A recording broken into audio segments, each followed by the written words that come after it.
With your KVFD news update, I'm Rob Jones.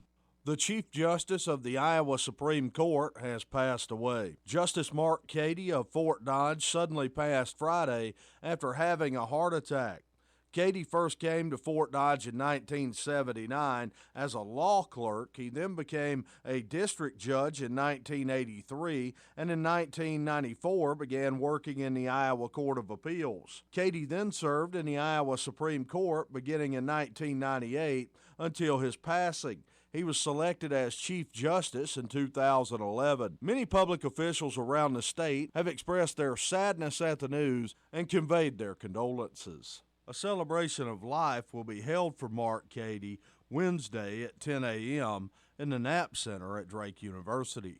Two fires yesterday here in Fort Dodge caused significant structural damage. The first fire was reported just before 3 p.m. yesterday afternoon at 412 North 16th Street. A garage behind the house at that address had went up in flames. The fire ripped through 3 walls of the garage. According to Fire Department Lieutenant Nathan Conrad, there was a group of kids in the garage that had a candle burning inside it. They then left the premises with the candle going, and that ignited the blaze. No injuries occurred, and firefighters were able to put the fire out before it spread to a neighboring house. The second fire was reported shortly before midnight last night. A home at 934 South 27th Street suffered severe damage. Firefighters arrived on the scene to find large flames burning the structure. The fire destroyed a 2-car garage that was attached to the home while causing severe damage to the home and other property at the address. The cause of that fire has not been released as of the time of this report. In college football Saturday, the Iowa Hawkeyes handed Minnesota their first loss of the season with a 23-19 win in Iowa City. The Hawkeyes came out strong, taking a 20-6 lead to the half. The Golden Gophers would have one last chance, but Iowa defensive back Riley Moss would intercept the pass with under a minute left in the game. The Iowa State Cyclones, a 23-21 winner over the 19th-ranked Texas Longhorns. Iowa State then would put together a drive of 63 yards on 9 plays in the final 3 minutes and cap that drive with a game-winning 36-yard field goal. The UNI Panthers lost on the road 38-7 to South Dakota State. UNI would allow 21 straight points in the fourth quarter for South Dakota State to cruise to victory. For KVFD from the Jerry Sheeter Newsroom, I'm Rob Jones. Here's the AM 1400 KVFD weatherology forecast. We'll see cloudy skies here this afternoon with a high into the mid-40s. Winds out of the southeast at 5 to 10 miles per hour. Tonight, decreasing cloud cover and a low near 34. By Tuesday, mostly sunny skies, a high of 51 degrees. Wednesday, a chance for some rain showers here late, mostly cloudy skies, and a high of 55. From the Weatherology Weather Center, I'm meteorologist Jennifer Wojcicki. Currently, it's 45.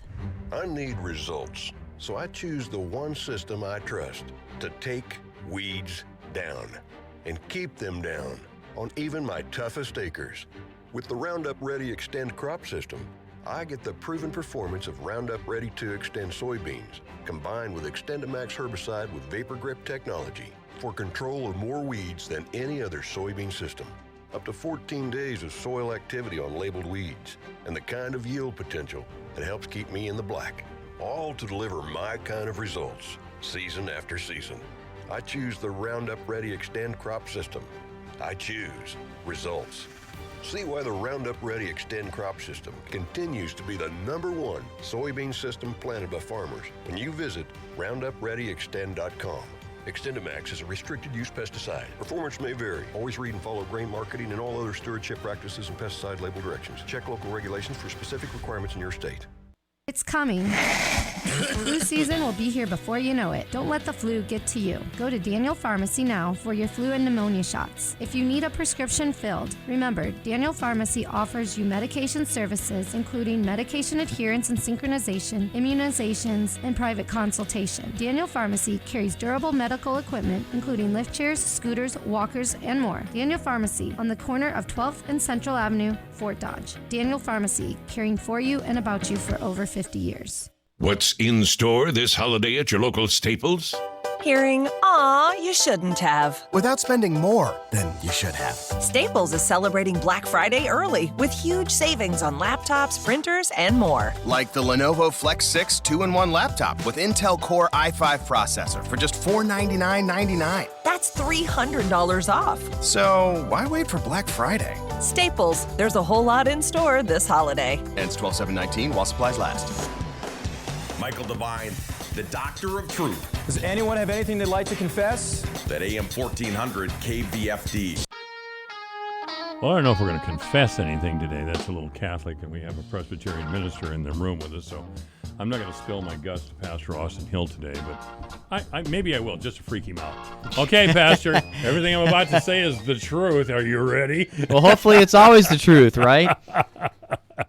Well, there's some things you don't talk about on the radio. I've been pretty open and forthcoming about my private life and my journey that led me here to the radio station once again. But there are some things, I think, in everybody's life that it's just best kept between you and the Almighty and perhaps your spouse. I don't believe that you tell your wife lies just to then say, well, I won't tell her I lied to her because I'm protecting her. That's a little bit of nonsense. But anyway, that's, Pastor Hill and I have talked about the truth. Yeah. Pastor Hill and I have been talking about the truth for the last 3 or 4 weeks. Not subjective truth. I don't believe subjective truth is the truth. My personal truth carries no resonance with me at all. This is my truth. This is my personal, unique truth. Bull. Truth is something outside yourself. Truth is something that actually comes from God. And at least that's... Sure, yeah. And I think that's something we've agreed on, yeah, isn't it? Yeah. And I think the only way I would nuance that is that we do all come from our own perspectives to arrive at that truth. And we can't avoid the experiences and perspectives that we offer or that we bring as we seek that truth, which is why I think we have all these different Christian denominations.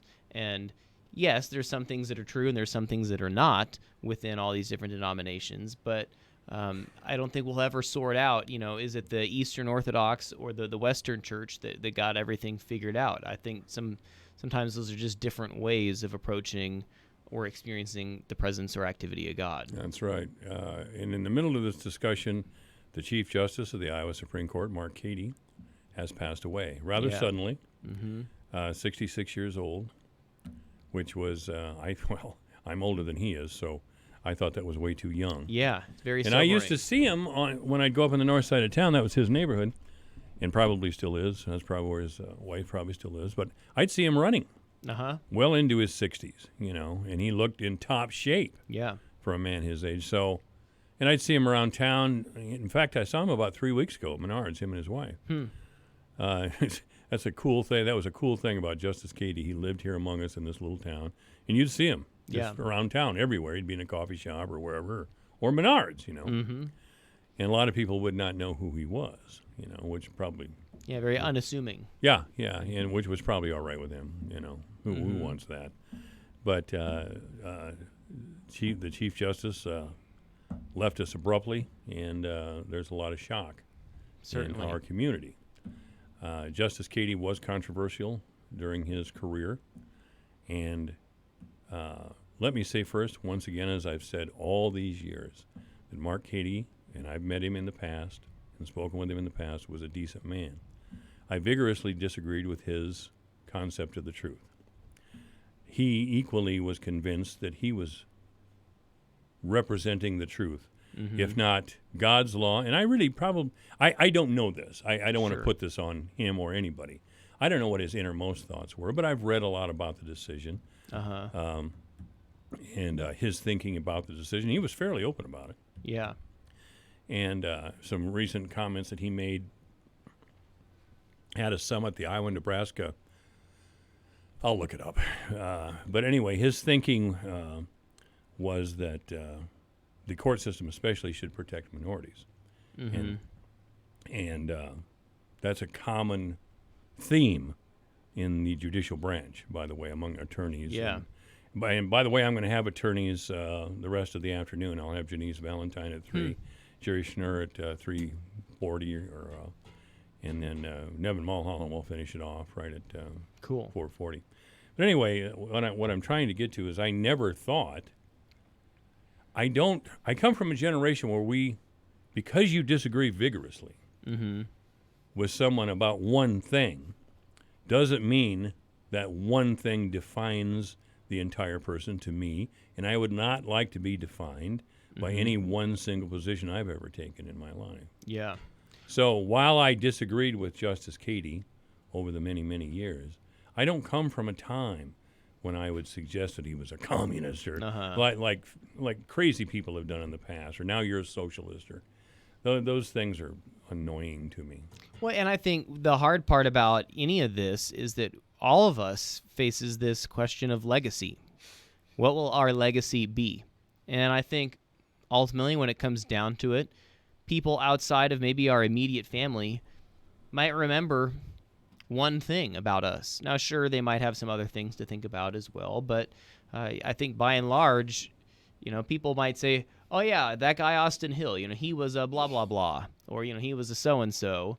And that's kind of about how we get defined. And so, we're seeing on the news as Justice Cady is being remembered, he's being remembered for this marriage equality decision that was made. And that's kind of on both sides, whether people celebrate that or, people lament that. Oh, many people on the left are deeply unhappy and saddened by the death of Justice Cady.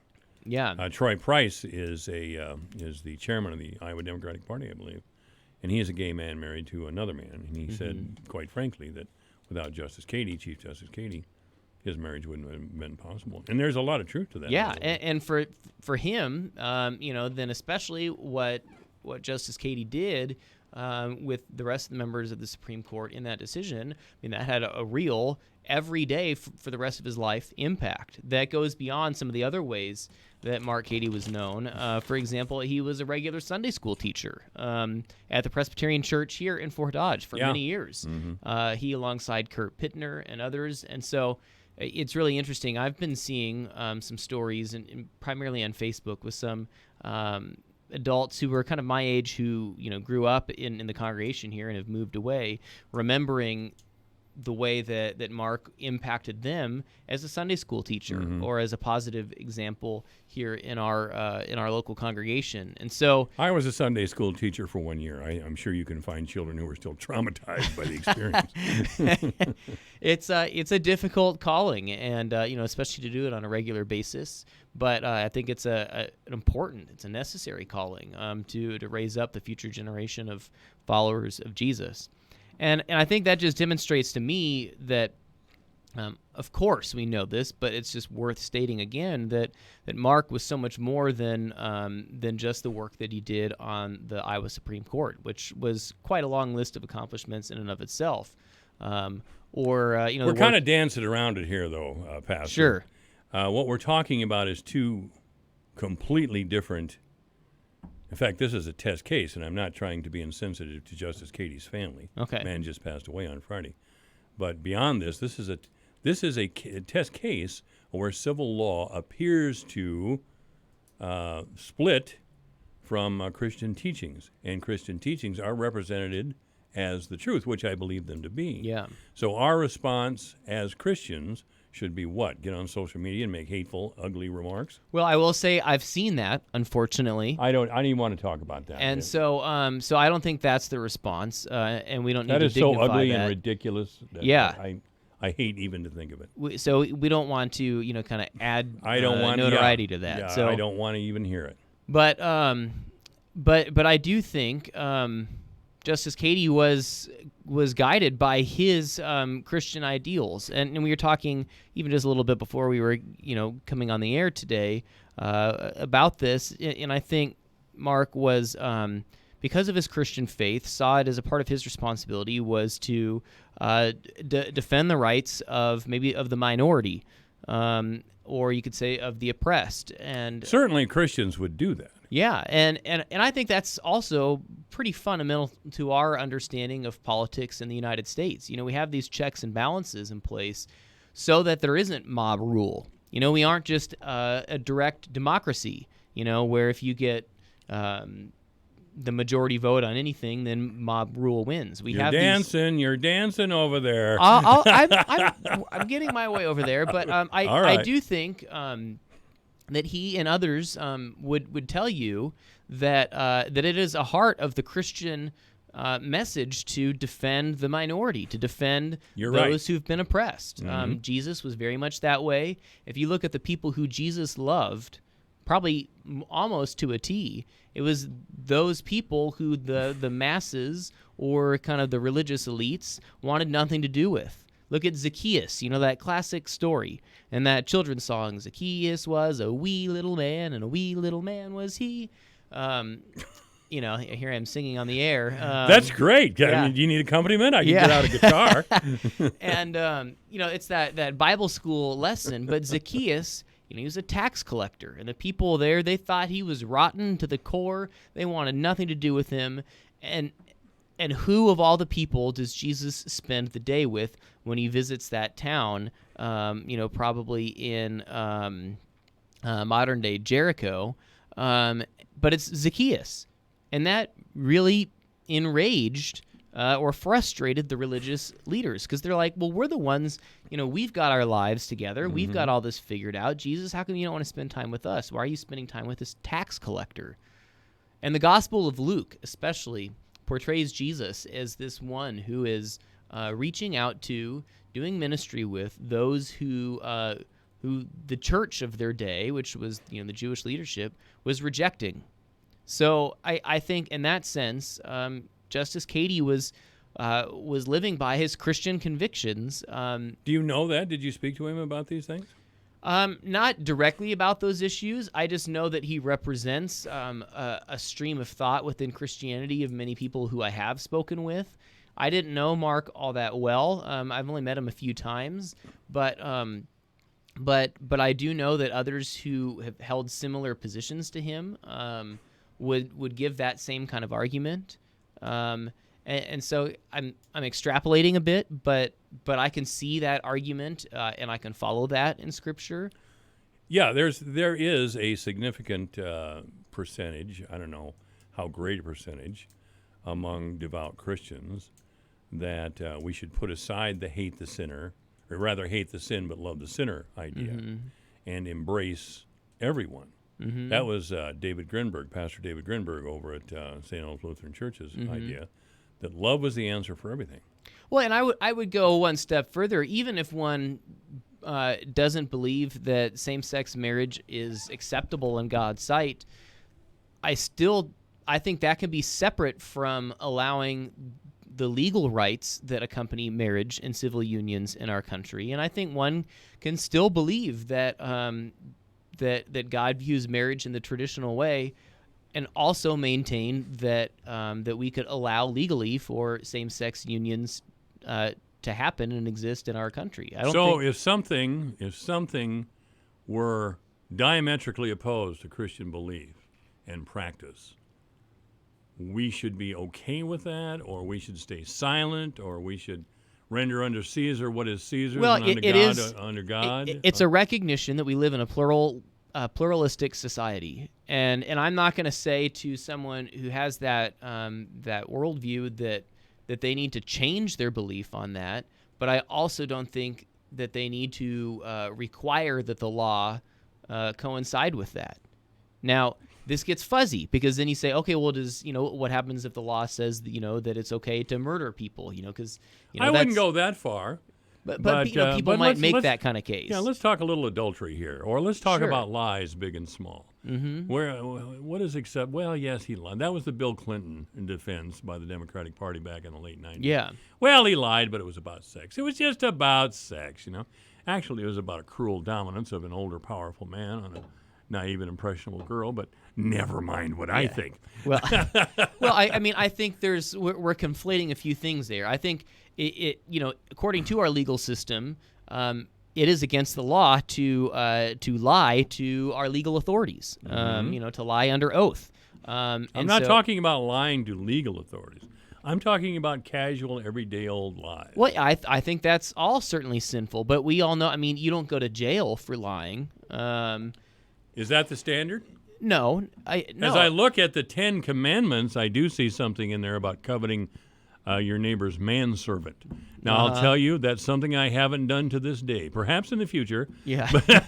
But as I sit here today, I have never had a thought of coveting my neighbor's manservant. I'm glad to hear that. Right. But we also, I think, coveting, many of us do covet in a variety of other ways. We covet our neighbor's possessions, in trying to keep up with the Joneses.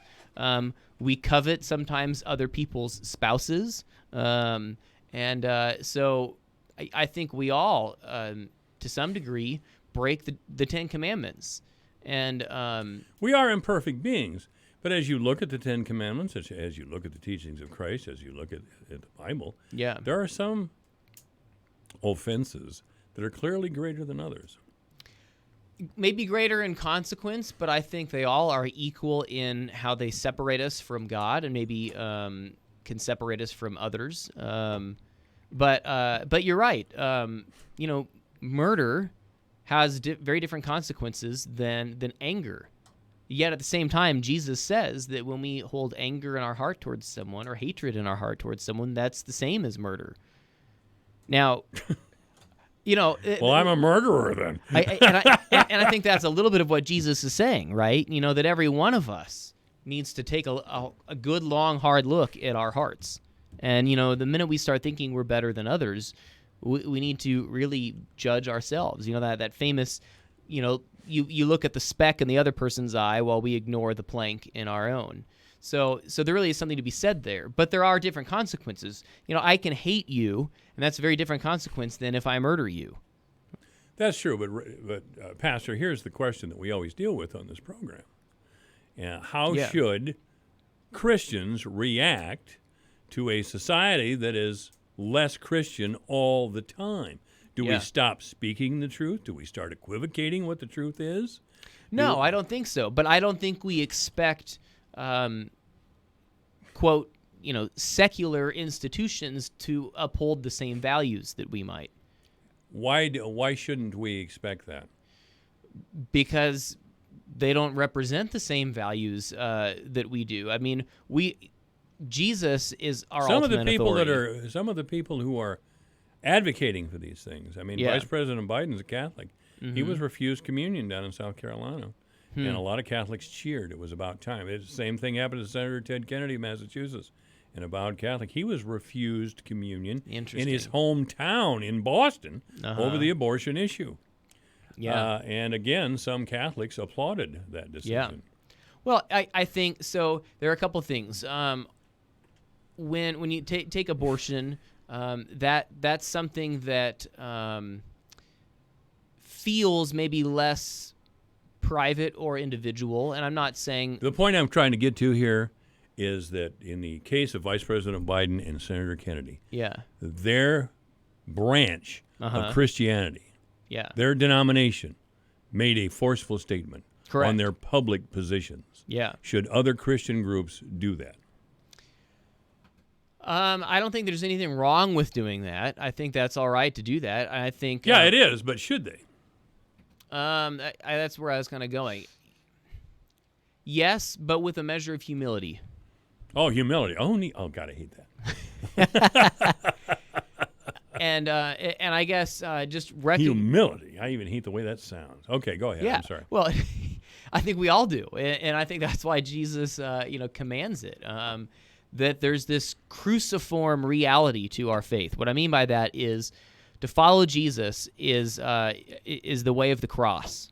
To follow Jesus is to follow him to the cross.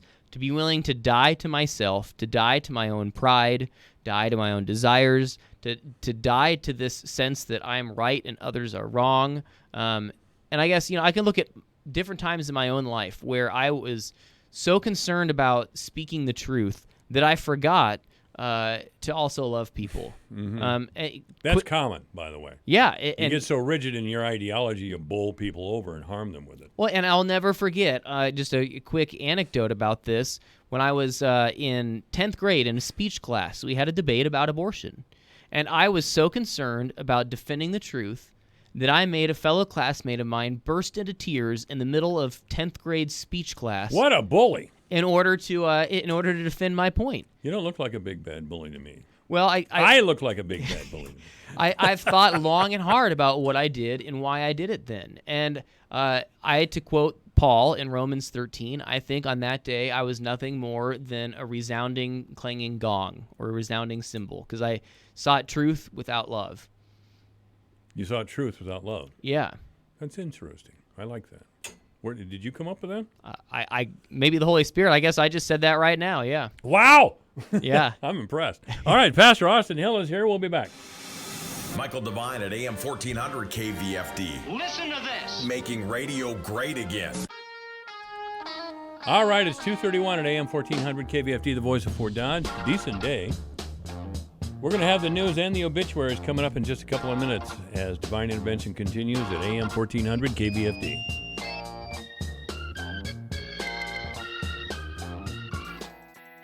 'Tis the season, so shop the Christmas store at the Keon Central. They have a beautiful selection of decorated Christmas trees and wreaths, ornaments, and other holiday decor, as well as clothing, household items, and furniture. All proceeds benefit the Domestic Sexual Assault Outreach Center, providing sheltering services for victims of violence for 20 counties in north central Iowa. The Keon Central, 1030 Central Avenue, Fort Dodge. Open Monday through Friday, 10 to 5. Hey guys, this is Larry King. Are you sick and tired of prostate pills that don't work? I've got great news for you. I had prostate problems that were driving me nuts. I tried several different natural products, none of them worked. One day I heard about Prostagenics. It beat over 157 other prostate supplements in independent lab tests and was rated #1 most powerful prostate supplement in the world. So I got some Prostagenics and boy am I glad I did. Now my prostate troubles are a thing of the past. I sleep like a champ. I feel like I did 20 years ago. Do yourself a huge favor. Do what I did and get yourself some Prostagenics. Prostagenics comes with a 90-day money-back guarantee, so you can order absolutely risk-free. So go online or call 800-600-2020. 800-600-2020. If you call in the next 6 minutes, you can get a free bottle with a Larry King TV special. 800-600-2020. Pick up the phone right now. Hi, I'm Luke Loffersweiler. Comfort, caring, and dependability. That's what you'll experience at Loffersweiler Funeral Home. At Loffersweiler's, we've offered continuous service for over 160 years. Our family will be honored to serve you and your family for years to come. Remember, you can make a very difficult time much easier for your family and friends when you consider all your options in advance, such as no-cost pre-planning, prepaid service, and more. Let us help you today. We're Loffersweiler Funeral Home, Fort Dodge, continuous caring service since 1856. Your news, your town, your station. KVFD News when it breaks. With your KVFD News Update, I'm Rob Jones. The Chief Justice of the Iowa Supreme Court has passed away. Justice Mark Cady of Fort Dodge suddenly passed Friday after having a heart attack. Cady first came to Fort Dodge in 1979 as a law clerk. He then became a district judge in 1983 and in 1994 began working in the Iowa Court of Appeals. Cady then served in the Iowa Supreme Court beginning in 1998 until his passing. He was selected as Chief Justice in 2011. Many public officials around the state have expressed their sadness at the news and conveyed their condolences. A celebration of life will be held for Mark Cady Wednesday at 10 a.m. in the Knapp Center at Drake University. Two fires yesterday here in Fort Dodge caused significant structural damage. The first fire was reported just before 3 p.m. yesterday afternoon at 412 North 16th Street. A garage behind the house at that address had went up in flames. The fire ripped through 3 walls of the garage. According to Fire Department Lieutenant Nathan Conrad, there was a group of kids in the garage that had a candle burning inside it. They then left the premises with the candle going, and that ignited the blaze. No injuries occurred, and firefighters were able to put the fire out before it spread to a neighboring house. The second fire was reported shortly before midnight last night. A home at 934 South 27th Street suffered severe damage. Firefighters arrived on the scene to find large flames burning the structure. The fire destroyed a two-car garage that was attached to the home while causing severe damage to the home and other property at the address. The cause of that fire has not been released as of the time of this report. In college football Saturday, the Iowa Hawkeyes handed Minnesota their first loss of the season with a 23-19 win in Iowa City. The Hawkeyes came out strong, taking a 20-6 lead to the half. The Golden Gophers would have one last chance, but Iowa defensive back Riley Moss would intercept the pass with under a minute left in the game. The Iowa State Cyclones, a 23-21 winner over the 19th-ranked Texas Longhorns. Iowa State then would put together a drive of 63 yards on 9 plays in the final 3 minutes and cap that drive with a game-winning 36-yard field goal. The UNI Panthers lost on the road 38-7 to South Dakota State. UNI would allow 21 straight points in the fourth quarter for South Dakota State to cruise to victory. For KVFD from the Jerry Sheeter Newsroom, I'm Rob Jones. This is AM 1400, KVFD, the voice for Dodge. It's 2:36, and the weather forecast, scattered rain showers after 4 o'clock this afternoon.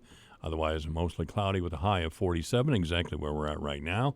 Overnight, a chance of rain, mostly cloudy, then gradually becoming clear. Winds out of the south at 5 to 10 miles per hour. Tomorrow, it'll be sunny with a high of 51. On Wednesday, again, a chance of rain. It'll be mostly cloudy with a high of 55. On Thursday, chance of rain and snow. Mostly cloudy, high 41. On Friday, sunny with a high of 39. Saturday, sunny with a high of 45. And on Sunday, sunny with a high of 45 degrees. Right now, 47 degrees at AM 1400, KVFD, the voice for Dodge. I'm sure my farmer buddies are out there going as fast as they can, and I don't blame them. This is AM 1400, KVFD, the voice of Fort Dodge. Here's a look at how the markets closed today. December corn down 3.5 at 367 3/4. March down 3.5 at 377 1/4. May corn down 3.5 at 383. July down 3 3/4 at 388 3/4. January soybeans down 8 cents at 910 1/4. March down 7 3/4 at 923. May down 7 1/4 at 935. July down 6 3/4 at 945 3/4. December wheat closed up 4.5 at 507 1/4. Soybean meal down 5.90 a ton at 301.10. December live cattle down 40 cents at 118.70. February up 12 at 125.10. November feeders up 12 cents at 146.37. January up 20 cents at 144.47. December lean hogs down 45 cents at 62.75. February down 177 at 70.22. I'm Dwayne Murley. It's 2:38, 22 minutes before 3 o'clock at AM 1400, KVFD, the voice for Dodge, 47 degrees. Obituaries this hour brought to you by Gunderson Funeral Home and Cremation Services at 1615 North 15th Street in Fort Dodge. You may contact Gunderson Funeral Home and Cremation Services by calling 515-576-7128 or online at www.gundersonfuneralhome.com. Mark Stephen Cady, Chief Justice of the Iowa Supreme Court, died on Friday while running with his dog Lucy in Des Moines. Services for Chief Justice Cady are scheduled for 10 o'clock in the morning Wednesday at the Knapp Center on the campus of Drake University, with Gunderson Funeral Home and Cremation Service in charge of arrangements. Obituaries this hour brought to you by Gunderson Funeral Home and Cremation Services at 1615 North 15th Street, Fort Dodge. You may contact Gunderson Funeral Home and Cremation Services by calling 515-576-7128 or online at www.gundersonfuneralhome.com. 2:39 at AM 1400, KVFD, the voice of Fort Dodge. Having a high-yield harvest matters. Having a positive ROI matters even more. NK's broad genetic portfolio was developed using advanced technologies and traits, plus the latest data analytics, so we can recommend products that deliver the value you need to help maximize your operation's profit potential. In this area, check out S27 M8X brand. This variety offers first-class performance in any growing season. Ask your NK retailer about S27 M8X brand and other top-performing products. With my family, there's a lot of us and a lot of gifts to mail. So it's great I can get the shipping boxes I need delivered to me for free. It's just me and my dog Bella, but we still have so many holiday cards to send out. Luckily, the USPS online store has tons of options. Right, Bella? However big your family is, the United States Postal Service goes the extra mile to bring your holidays home. Learn more at USPS.com/season. And with informed delivery notifications, get a digital preview of your mail before it arrives. United States Postal Service. Priority you.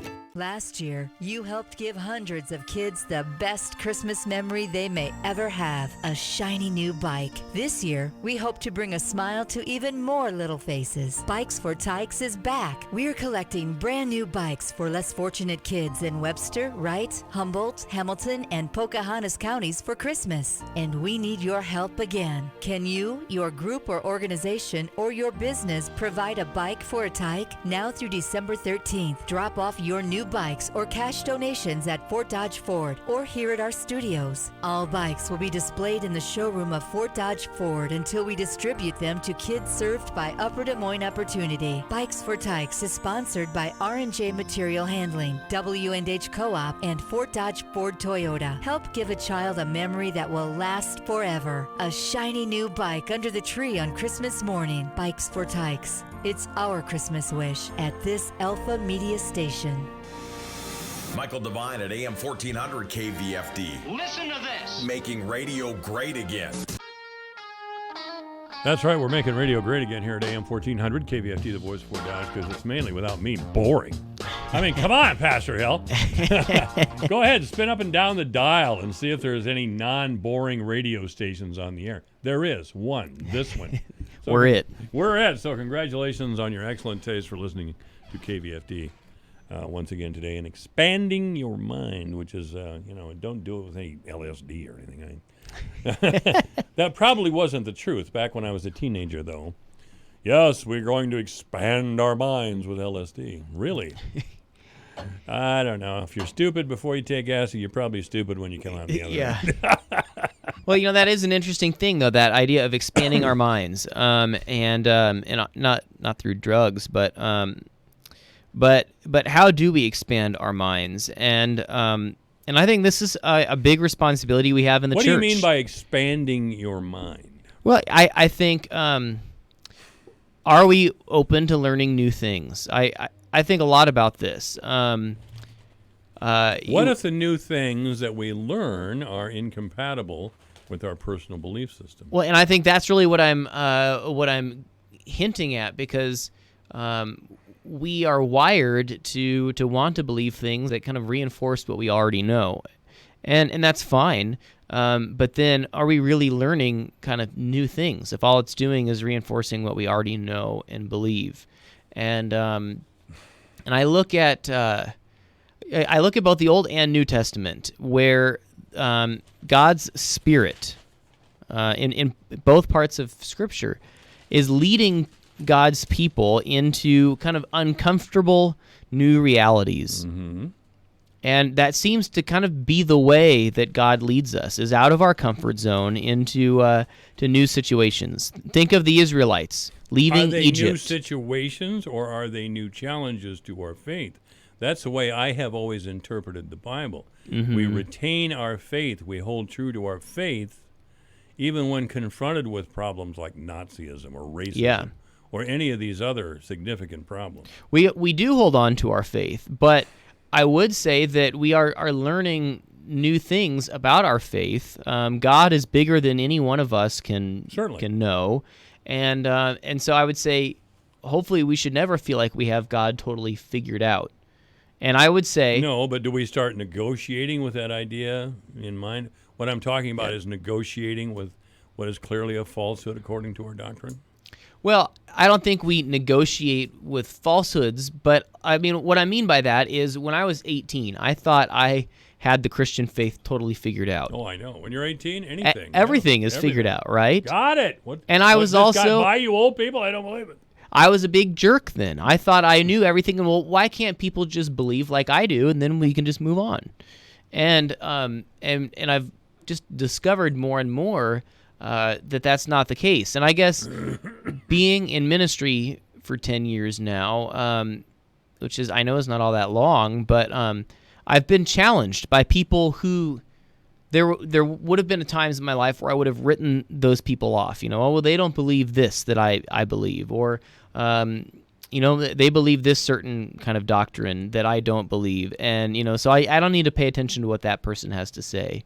And I've been challenged by the way that people who believe differently from me live their lives and sometimes exhibit more grace and probably are more like Jesus in their day-to-day lives than I am. And that doesn't mean that I throw out truth, but it means that maybe I didn't have everything totally figured out when I was 18 or 22, that I can still be learning and be challenged to kind of rethink some of what I believe. And I'll give you some real examples. So when I was 18, I was absolutely certain that if someone did not believe that the world was created literally in 6 days, as it says in the English translations of the Bible, then they didn't believe in the authority of Scripture. And if they didn't believe in the authority of Scripture, then the next thing we knew was that Jesus' life, death, and resurrection was maybe some kind of metaphor or something, and they didn't believe the gospel. And I kind of had that whole thing figured out. And yet I've met many intelligent, faithful Christians who read Genesis 1 and 2 differently than that, and have maybe helped me to see that you can follow Jesus faithfully, and you can believe maybe different things about Genesis 1 and 2, and kind of be okay with that mystery. And to be honest, we'll never really know because none of us were there when God created the world. And so it's not that the truth doesn't matter. There is truth. Maybe some of us don't have access to that truth. And so maybe that's one of those things that we can agree to disagree about, and we continue to move forward and serve Christ faithfully. That's a big order there, Reverend. Well, yeah, and for me, it was a lot of it was meeting people who disagreed with me, who I could see in the way Were they disagreeing with you in good faith? By that I mean within the confines of our faith. Or were they disagreeing with you because you're kind of one of those staid old Christian people whose ideas should be relegated at least to the 19th century? No, these were people who were very much part of Orthodox Christianity, would believe and affirm that Jesus is Lord, that we need a Savior, and that we need that Savior because of our own human sinfulness and that sin that separates us from God. And I would say that's a baseline, yeah. Yeah, and they would still look at Genesis 1 and 2, and they would point out the genre of that text, and they would say, you're trying to read it like a science textbook, but it wasn't necessarily written to be a science textbook. And they would point out how we can maybe hold a non-literal interpretation of Genesis 1 and 2. The Bible is a series of metaphors, of stories handed down. To us, with a moral challenge, a moral dilemma, and then the resolution. Yeah, and also we see that there are kind of differing pictures of stories. Even if you just look at Genesis 1 versus Genesis 2, the order in which creation is created is different in those two accounts. And it becomes a little more clear that it's almost two different tellings of the same events. Genesis 1 is very structured, and there's symmetry in these days, in the first 3 days and in the second 3 days. And every day after that thing was created, that God spoke into creation, it says there was morning and there was evening, and it was the, whatever day. And then Genesis 2 is a lot more imprecise. And it's more of, kind of telling this nitty-gritty, down in the dirt kind of story of how Adam was created from the dust of the earth, and how the woman was created from the rib of Adam, and bone of my bone, flesh of my flesh, and there's just different kinds of language in those retellings. Now, somehow both of those things are true, and they both tell us truth about God, God's power, and how God has created the world, yet they also say contradictory things. So, for example, in Genesis 1, humans are the last thing created in creation, whereas in Genesis 2, humans are created before plants and shrubs are created. So those are saying two factually different things, and yet we somehow affirm that both of those are helpful, true accounts of God creating the world of the universe. And I didn't see that when I was 18 and had my whole faith figured out, and that of course the world was created in 6 days, and somehow I had to try to find a way to harmonize those two stories. But I've grown to be more comfortable in just living with that tension and saying these are saying different things, and yet they are both valuable for teaching us something about God. And I think we see that all throughout Scripture. What are we being taught? What are we being taught about God? Well, I think we're being taught, first of all, that God, through God's Word, can speak order into chaos. In Genesis 1, it says that the earth was formless and void. Tohu vavohu is the Hebrew for that. This formless void, this nothingness, is what God spoke order into.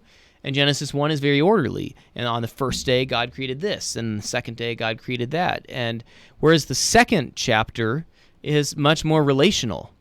God created humanity. God created first the man and then the woman for these relationships. Adam named all of creation in Genesis 2, but yet out of all of creation that he named, there was no one suitable for him. And so then God creates Eve out of Adam. And so Genesis 2, I think, is less structured and more relational. And I think both of those are true about God. God speaks order into chaos, but God also is a God who pursues us relationally. And those are different emphases that we get out of these two different stories. And I mean, that's just two things. You could draw a lot more. So you believe that it's possible for a person to have a personal relationship with God? Certainly. Oh, you'd make a lousy Catholic. I would think if you had Father Patrick Bayman here or Father Brian Feller, I would think I don't know Father Feller. I don't either, but I'm going to assume, based on the experience I have had with Catholic priests, that you can know God personally as well. Catholic Church has radically changed since I was young. And they might say it in different words, and they might not emphasize it to the same degree as maybe evangelical kind of Protestant or non-denominational churches would, but I would think they would affirm that too. Father Bain was an interesting guy. His aunt was a Presbyterian minister, as yeah.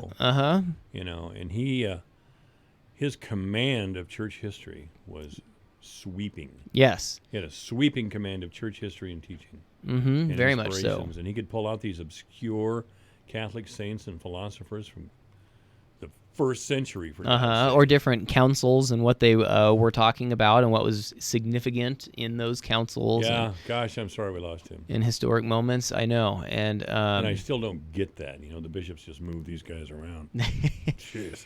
Well, the Catholic Church isn't the only church that functions that way. Methodists are the same way. They have a district superintendent and they have a bishop, and those people are involved in the placement of pastors as well. So that's not a unique feature to the Catholic Church. Well, yeah, but in the church and some of these other institutions do that, so a congregation won't get too attached to their priest, or the priest won't get too attached to the congregation. So it's always better to have a total stranger presiding over mom's funeral. Well, yeah, there really is. It's a double-edged sword. I think there really is something to be said, and I'm seeing it now entering my second decade here of ministry, that there's incredible value in knowing the community, knowing the people in the community, and understanding what kinds of things are transpiring. But we can also kind of have a dependency.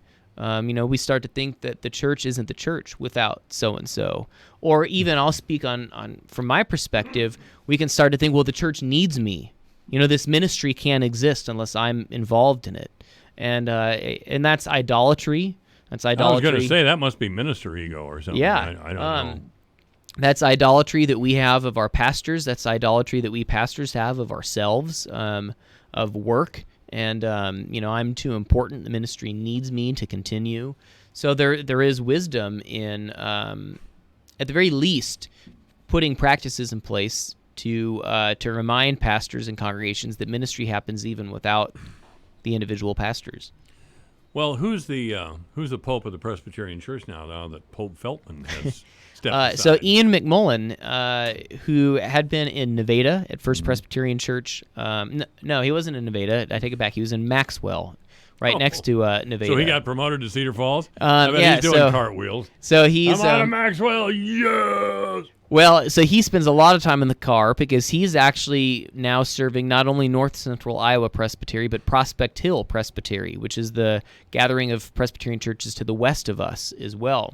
So he spends significant time driving all over kind of northern Iowa and serving in that sense. He's a great guy, and actually I was just in a meeting with him earlier today. Really? Here in town? Or? Yeah, here in town with about 17 other pastors kind of in this region. So you described him as a great guy, thinking he may still be within earshot of this radio. Yeah, he might be driving on the road right now listening to us. So. Well, that's whatever. No, he's a great guy there, Ian. Yeah. No, he really is. And I'll just say he's been encouraging us pastors to be thinking about new ways that we can do ministry as people's assumptions about church are continually changing and people's approaches to church are changing. Ideas about church are continually changing. Does that mean they're changing their service? Are they changing what Christianity has always stood for? What do you... I think it's people's belief about the importance of church in a day-to-day or week-to-week experience in their lives. I think with the onset of the internet, we can be connected to the church, maybe not physically, but through our phones, and we can hear the weekly sermon, even if we're not present in worship. People's assumptions about authority are changing, and just because an authority figure says something doesn't mean I need to agree with that or even value that. People's church just attendance habits are very different than they used to be. Active membership looks different, and that's not just in the church, but that's in a lot of institutions. That's changed a lot in the last 20 to 30 years.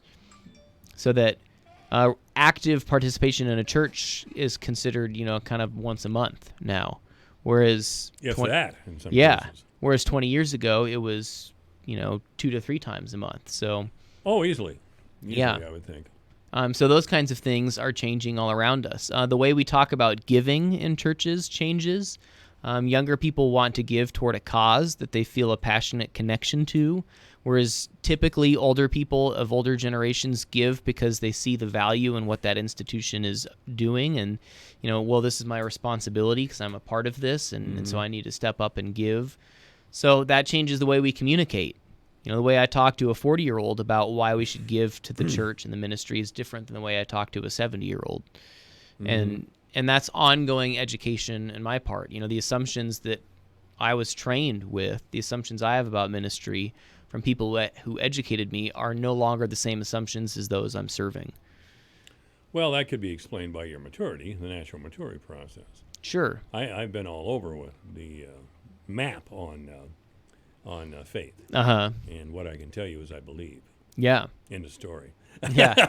And sometimes that's all we can hold on to. Yeah, well, I'm not holding on to anything. That's just the best I can do. Yeah. I believe, and I know why I believe. Not because somebody told me or anything like that. Or, in fact, to have somebody force any kind of faith down your throat is a guarantee that child will grow up without ever having that faith. Yeah, exactly. Well, and so in one of these gatherings with other Presbyterian pastors, we talked about this idea that the way our structure is set up, we seek to have people believe and then to get involved and then to serve. So what I mean, you first have to have a confession of faith, and then you can join the church. And then once you've joined the church, then once you've been there a while, okay, maybe now you're able to serve and, have a position of leadership. That's kind of the traditional model of getting involved in a church.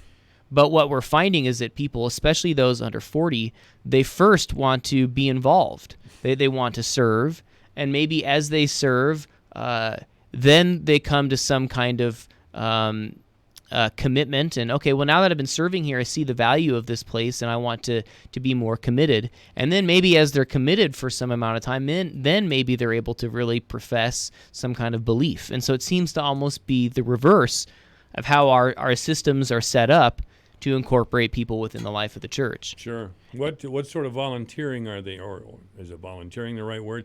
You Yeah. said younger people Yeah, want so- to be involved. What level of involvement are we talking about? Or what kind of involvement? Well, I think of things like participating in, like this week, our deacons are assembling, actually just tonight, brown bag Thanksgiving meals. We collect funds and we purchase all the ingredients for a Thanksgiving dinner. Outstanding. Pastor Austin Hill has been our guest. Thank you very much, Yep. sir. 3 o'clock in the afternoon, Janice Valentine is next. This is KVFD, Fort Dodge, Iowa.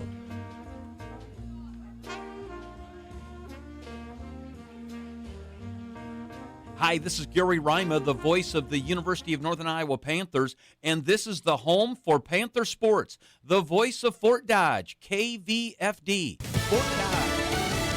The old policy isn't helping. Elisa Brady, Fox News. That bottom line from the Secretary of State as he announces a change in the Middle East. Fox's John Decker is live at the White House. In an historic reversal of U.S. policy, Secretary of State Mike Pompeo announcing that the Trump administration does not view Israeli settlements in the West Bank as illegal. The establishment of Israeli civilian settlements in the West Bank is not, per se, inconsistent with international law. It's not immediately clear how the new policy would impact the future rollout of the Trump peace plan. Pompeo called on Israel and the Palestinian Authority to meet and begin negotiations to find what he called a solution that promotes and protects the security and welfare of Israelis and Palestinians alike. Lisa? Thanks, John. Well, Pompeo declining to answer specific questions about the impeachment probe, but he did talk about the removal of former Ambassador Marie Yovanovitch, who testified last week. There's some ideas out there that somehow this change was designed to enable some nefarious purpose. You should all just look at the simple fact that it was Bill Taylor that replaced Ambassador Yovanovitch. Taylor, another longtime diplomat. Pompeo says he's proud of the Trump administration policy on Ukraine, which includes weapons the Obama administration refused to provide.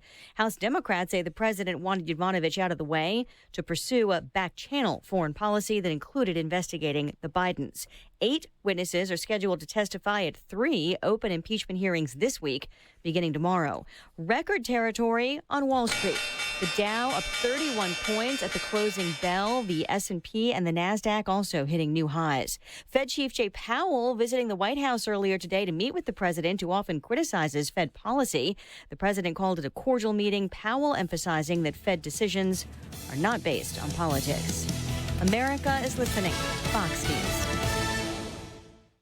At Quicken Loans, our 17,000 team members know that home is so much more than a house. That's because our clients tell us all the time. Hey, this is Jay Farner, CEO of Quicken Loans, and we want to help you save money on your mortgage with some of the lowest refinancing rates ever. Rates are historically low. You may be able to reduce your rate and save money on your monthly mortgage payment right now. Pay off some credit card debt, or put some money towards that new bathroom or kitchen you've always wanted. The rate today on our 30-year fixed-rate mortgage is 3.99%, APR 4.18%. That's right, 3.99%. While we can't predict what will happen in the future, we do know that rates have dropped, and now is the time to save money on your mortgage. Call us today at 800-QUICKEN or go to rocketmortgage.com to learn how refinancing now may be the right mortgage solution for you. That's 800-QUICKEN or go to rocketmortgage.com. Rates subject to change. Pay 1.375% fee to receive this discounted rate. Call for cost information and conditions. Equal housing lender. Licensed in all 50 states. NMLS number 3030. A new task force created after another mass shooting in California last night at a house party in Fresno. Family and friends who are also members of Fresno's Hmong community gathered at a home to watch Sunday Night Football when 2 people came. Deadly shooting in a Walmart parking lot remains under investigation. The Oklahoma Highway Patrol confirms that 3 people were shot and killed at a Walmart store off Highway 81 in Duncan, southwest of Oklahoma City. Police Chief Danny Ford saying it was 2 males and 1 female, 2 shot inside a car, 1 outside the vehicle, and that the shooter is among the dead. Fox's Jeff Manasso. Police haven't confirmed reports of a possible domestic dispute. Forbes out with a list of the top earning country stars. Playing shows and being on American Idol has been very kind to Luke Bryan.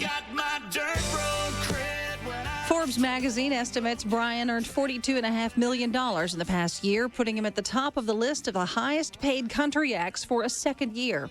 Second on the list with earnings of $38.5 million, the Zac Brown Band. Keith Urban is third, followed by Blake Shelton, and Kenny Chesney is in fifth. The highest ranking woman on the list is Shania Twain at number 7, and the next one isn't until the 15th spot, which belongs to Dolly Parton. Tanya J. Powers, Fox News. Recapping the record close for the Dow, up 31 points to 28,036. Brady. This is Fox News. Your news, your town, your station. KVFD News when it breaks. With your KVFD News Update, I'm Rob Jones.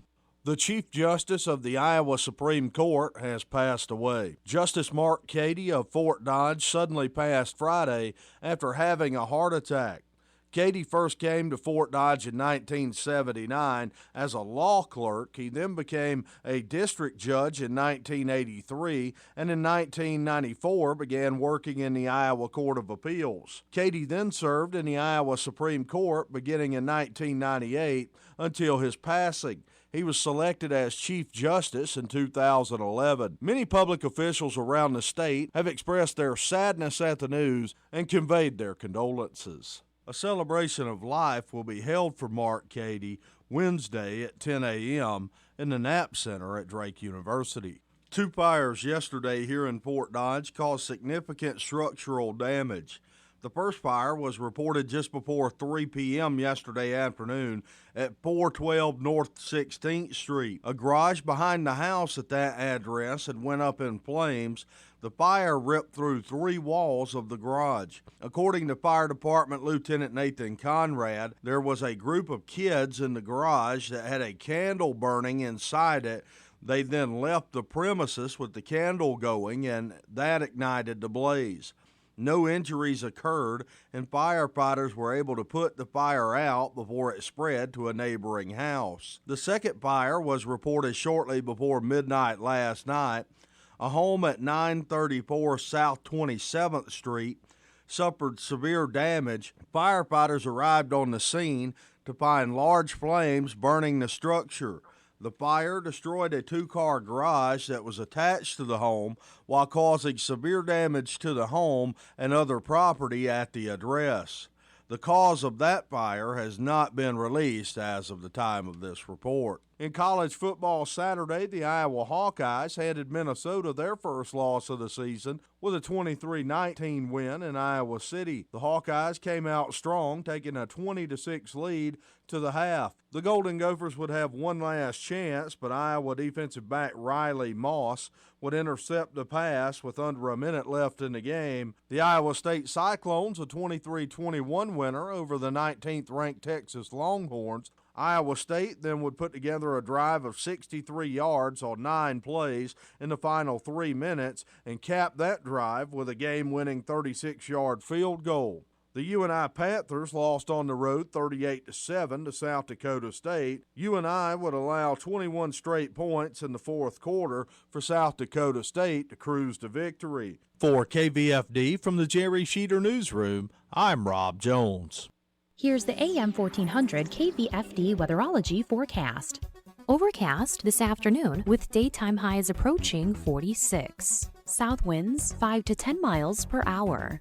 Chance for scattered showers. Tonight, lows level off around 34, mainly clear skies and quiet. Partly cloudy tomorrow, 51.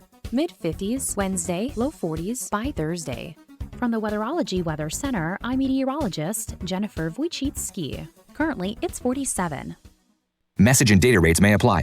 Earning your degree from one of the top business schools in the country might sound impossible to fit into your workload. But what if there were a business degree that advanced your career skills and gave you access to world-renowned faculty, leaders, and mentors all on your schedule? One that opened doors to some of the most influential CEOs, tech companies, law firms, entrepreneurs, and thought leaders. And what if you could earn that degree in as little as 16 months, 100% online? Find out more.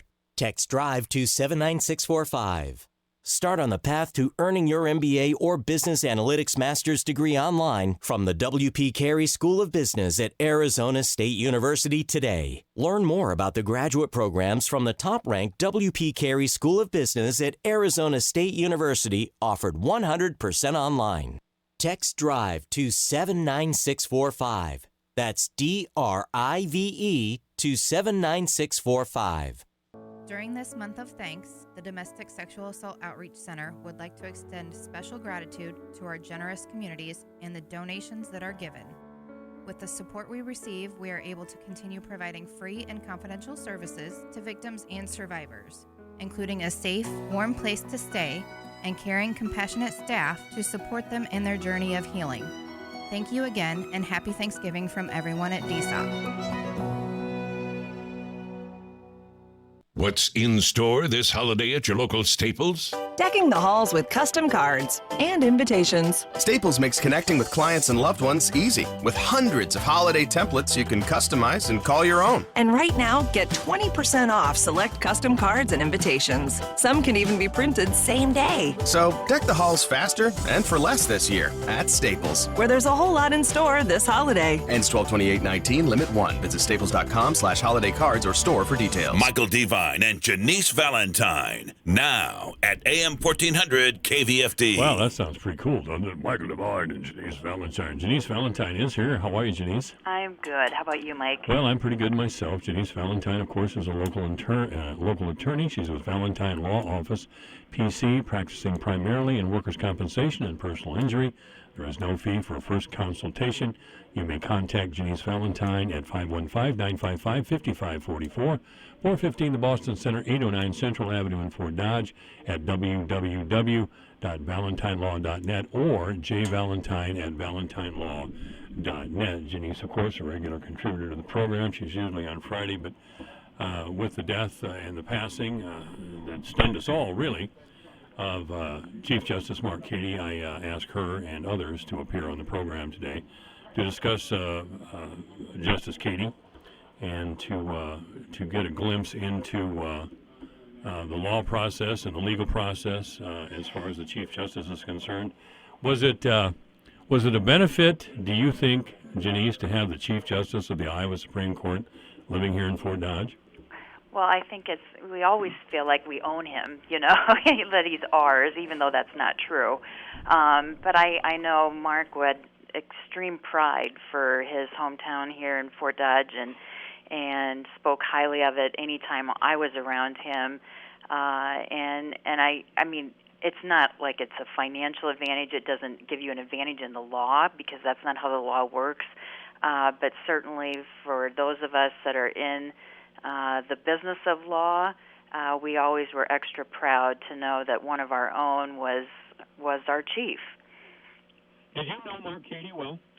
Yeah, I mean, it's a difficult question to answer to the extent that it wasn't a situation where Mark and I went out and had beers every other weekend or something like that. But Mark and I talked pretty regularly about either legal issues or issues facing the court, and he was somebody that I certainly felt comfortable going to with issues that I saw coming up or would see in the practice, and he was always very open.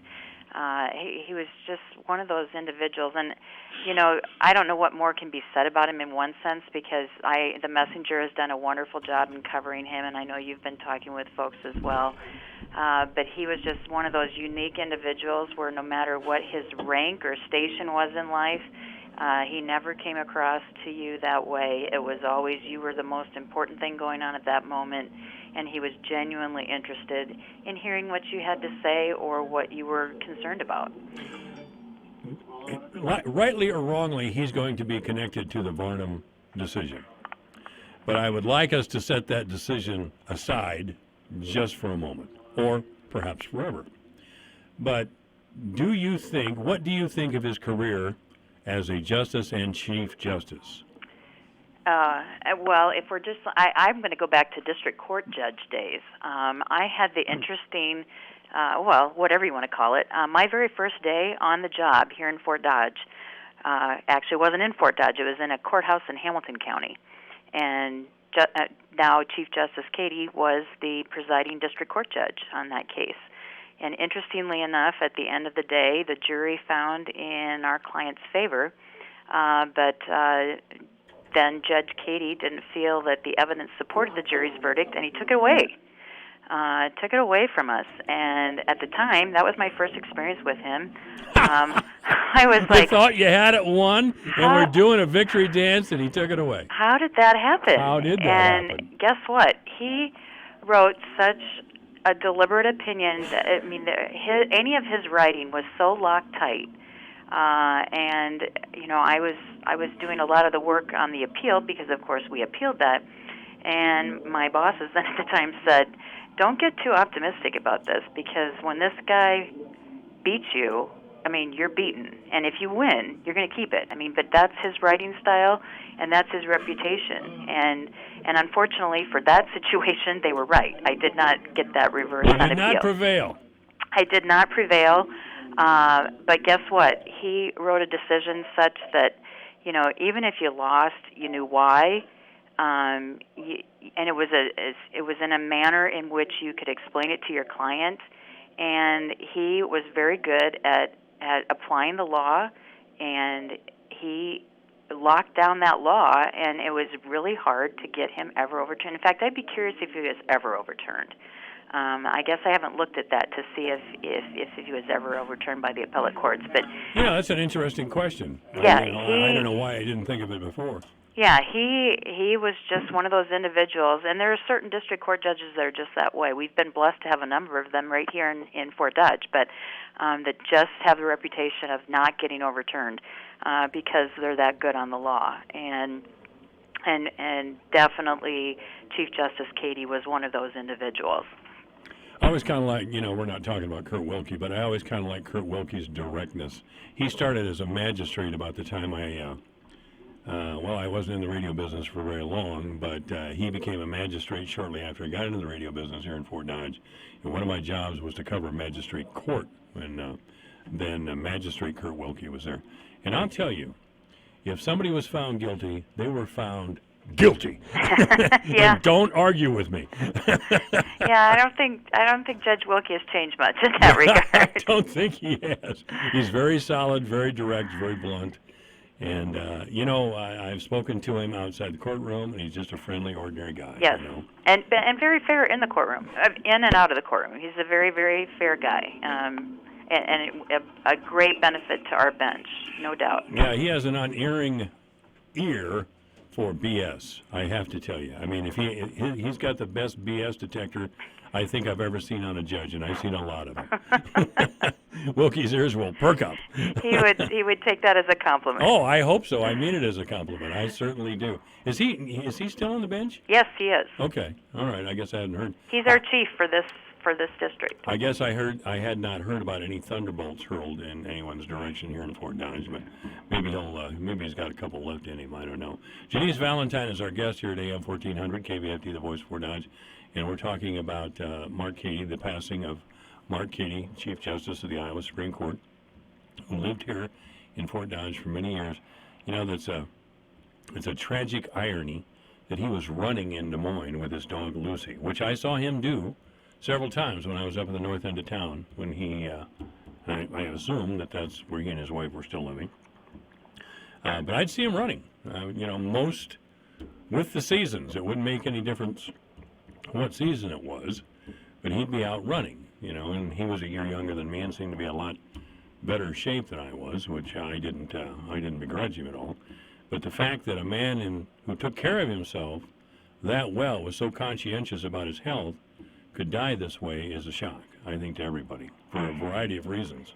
Right, and I don't know all of the health issues, and if I did, I wouldn't share those anyway, but I think we underestimate the immense pressure and stress that our work can put on us, and I have no doubt that was a contributing factor in this situation because Chief was under immense stress ever since the three justices got ousted. The court system has been in a process of healing, and I think, not that it hasn't been mentioned at all, but I think if one thing has been a little bit overlooked, it's the incredible leadership that Mark exuded in the judicial branch, and he did it in such a humble and docile way. You almost forgot it was leadership, but it is leadership. The court was simply, for lack of a better word, I think they were just reeling after the three got ousted in the retention vote, and that is when Mark Cady became the Chief Justice and had to put the pieces back together. And he did so in such amazing fashion. I mean, to the extent of not only did he heal the court system, but he vastly improved it. And I think that gets overlooked, too, because we take it for granted. But we didn't have electronic filing before he was our chief. That's true. We didn't have road venues. When they would, I don't know if you remember, but they came to Fort Dodge and heard cases here in Fort Dodge, and they're doing that across the state because Mark recognized that the court needed to be in the public eye so the public could actually see what the court did. He's established business courts that help from statistics across the nation. Companies like to do business in courts that are more obviously sympathetic to business, but not just sympathetic, but also are more efficient for businesses. And so we have judges that are dedicated in the state to handle business cases that get filed. He established our drug courts, the diversionary courts, where rather than incarcerating people, we're actually rehabilitating them and making them functional. And the list goes on and on. I can't tell. I bet there wasn't a month that went by that Justice Katie wasn't in some school talking about something about the legal profession. So, just the educational process that's there. I can't think of a better way to say it than he's probably exactly who we needed, exactly when we needed him. And our Why do you say that? Just because he has the right personality, temperament, intellect, integrity to pull off what he did in terms of getting our court system wounded as it was, back together, healed, and not just functioning, but functioning at an incredibly high level, where we are looked at across the nation as a beacon, that beacon of hope that Ronald Reagan always told us about. He was that beacon of hope in the judiciary across the country, and I was looked to as a leader in terms of so many things in the judiciary, and it's a credit to him. I would challenge you that the court has completely healed. It appears that the court at the time, after the Varnum decision, and 3 justices were removed from the court, I think it took them completely by surprise. It did. And I'm a little surprised that they were surprised. I mean, this was no small thing at the time. This was 10 years ago already, but this was not a small thing at the time. This was a little old conservative rural state in Iowa. At the time, only 2 eastern states had legalized gay marriage, and they're small states and they're liberal. But here we are in corn country, where you and I grew up, where there's more churches than schools, for God's sake.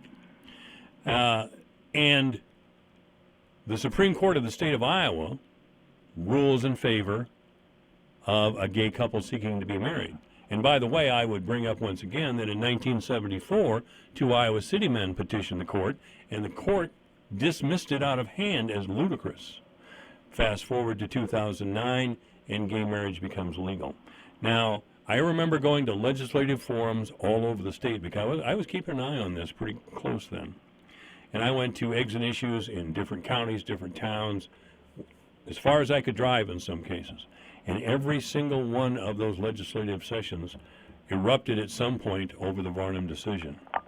It was very controversial, and judging by the attempts by the governor and by the majorities in the House and Senate in Iowa right now, they're not over it. They still seek to curb the activities of the court or make it more amenable to traditional belief. I would agree with you.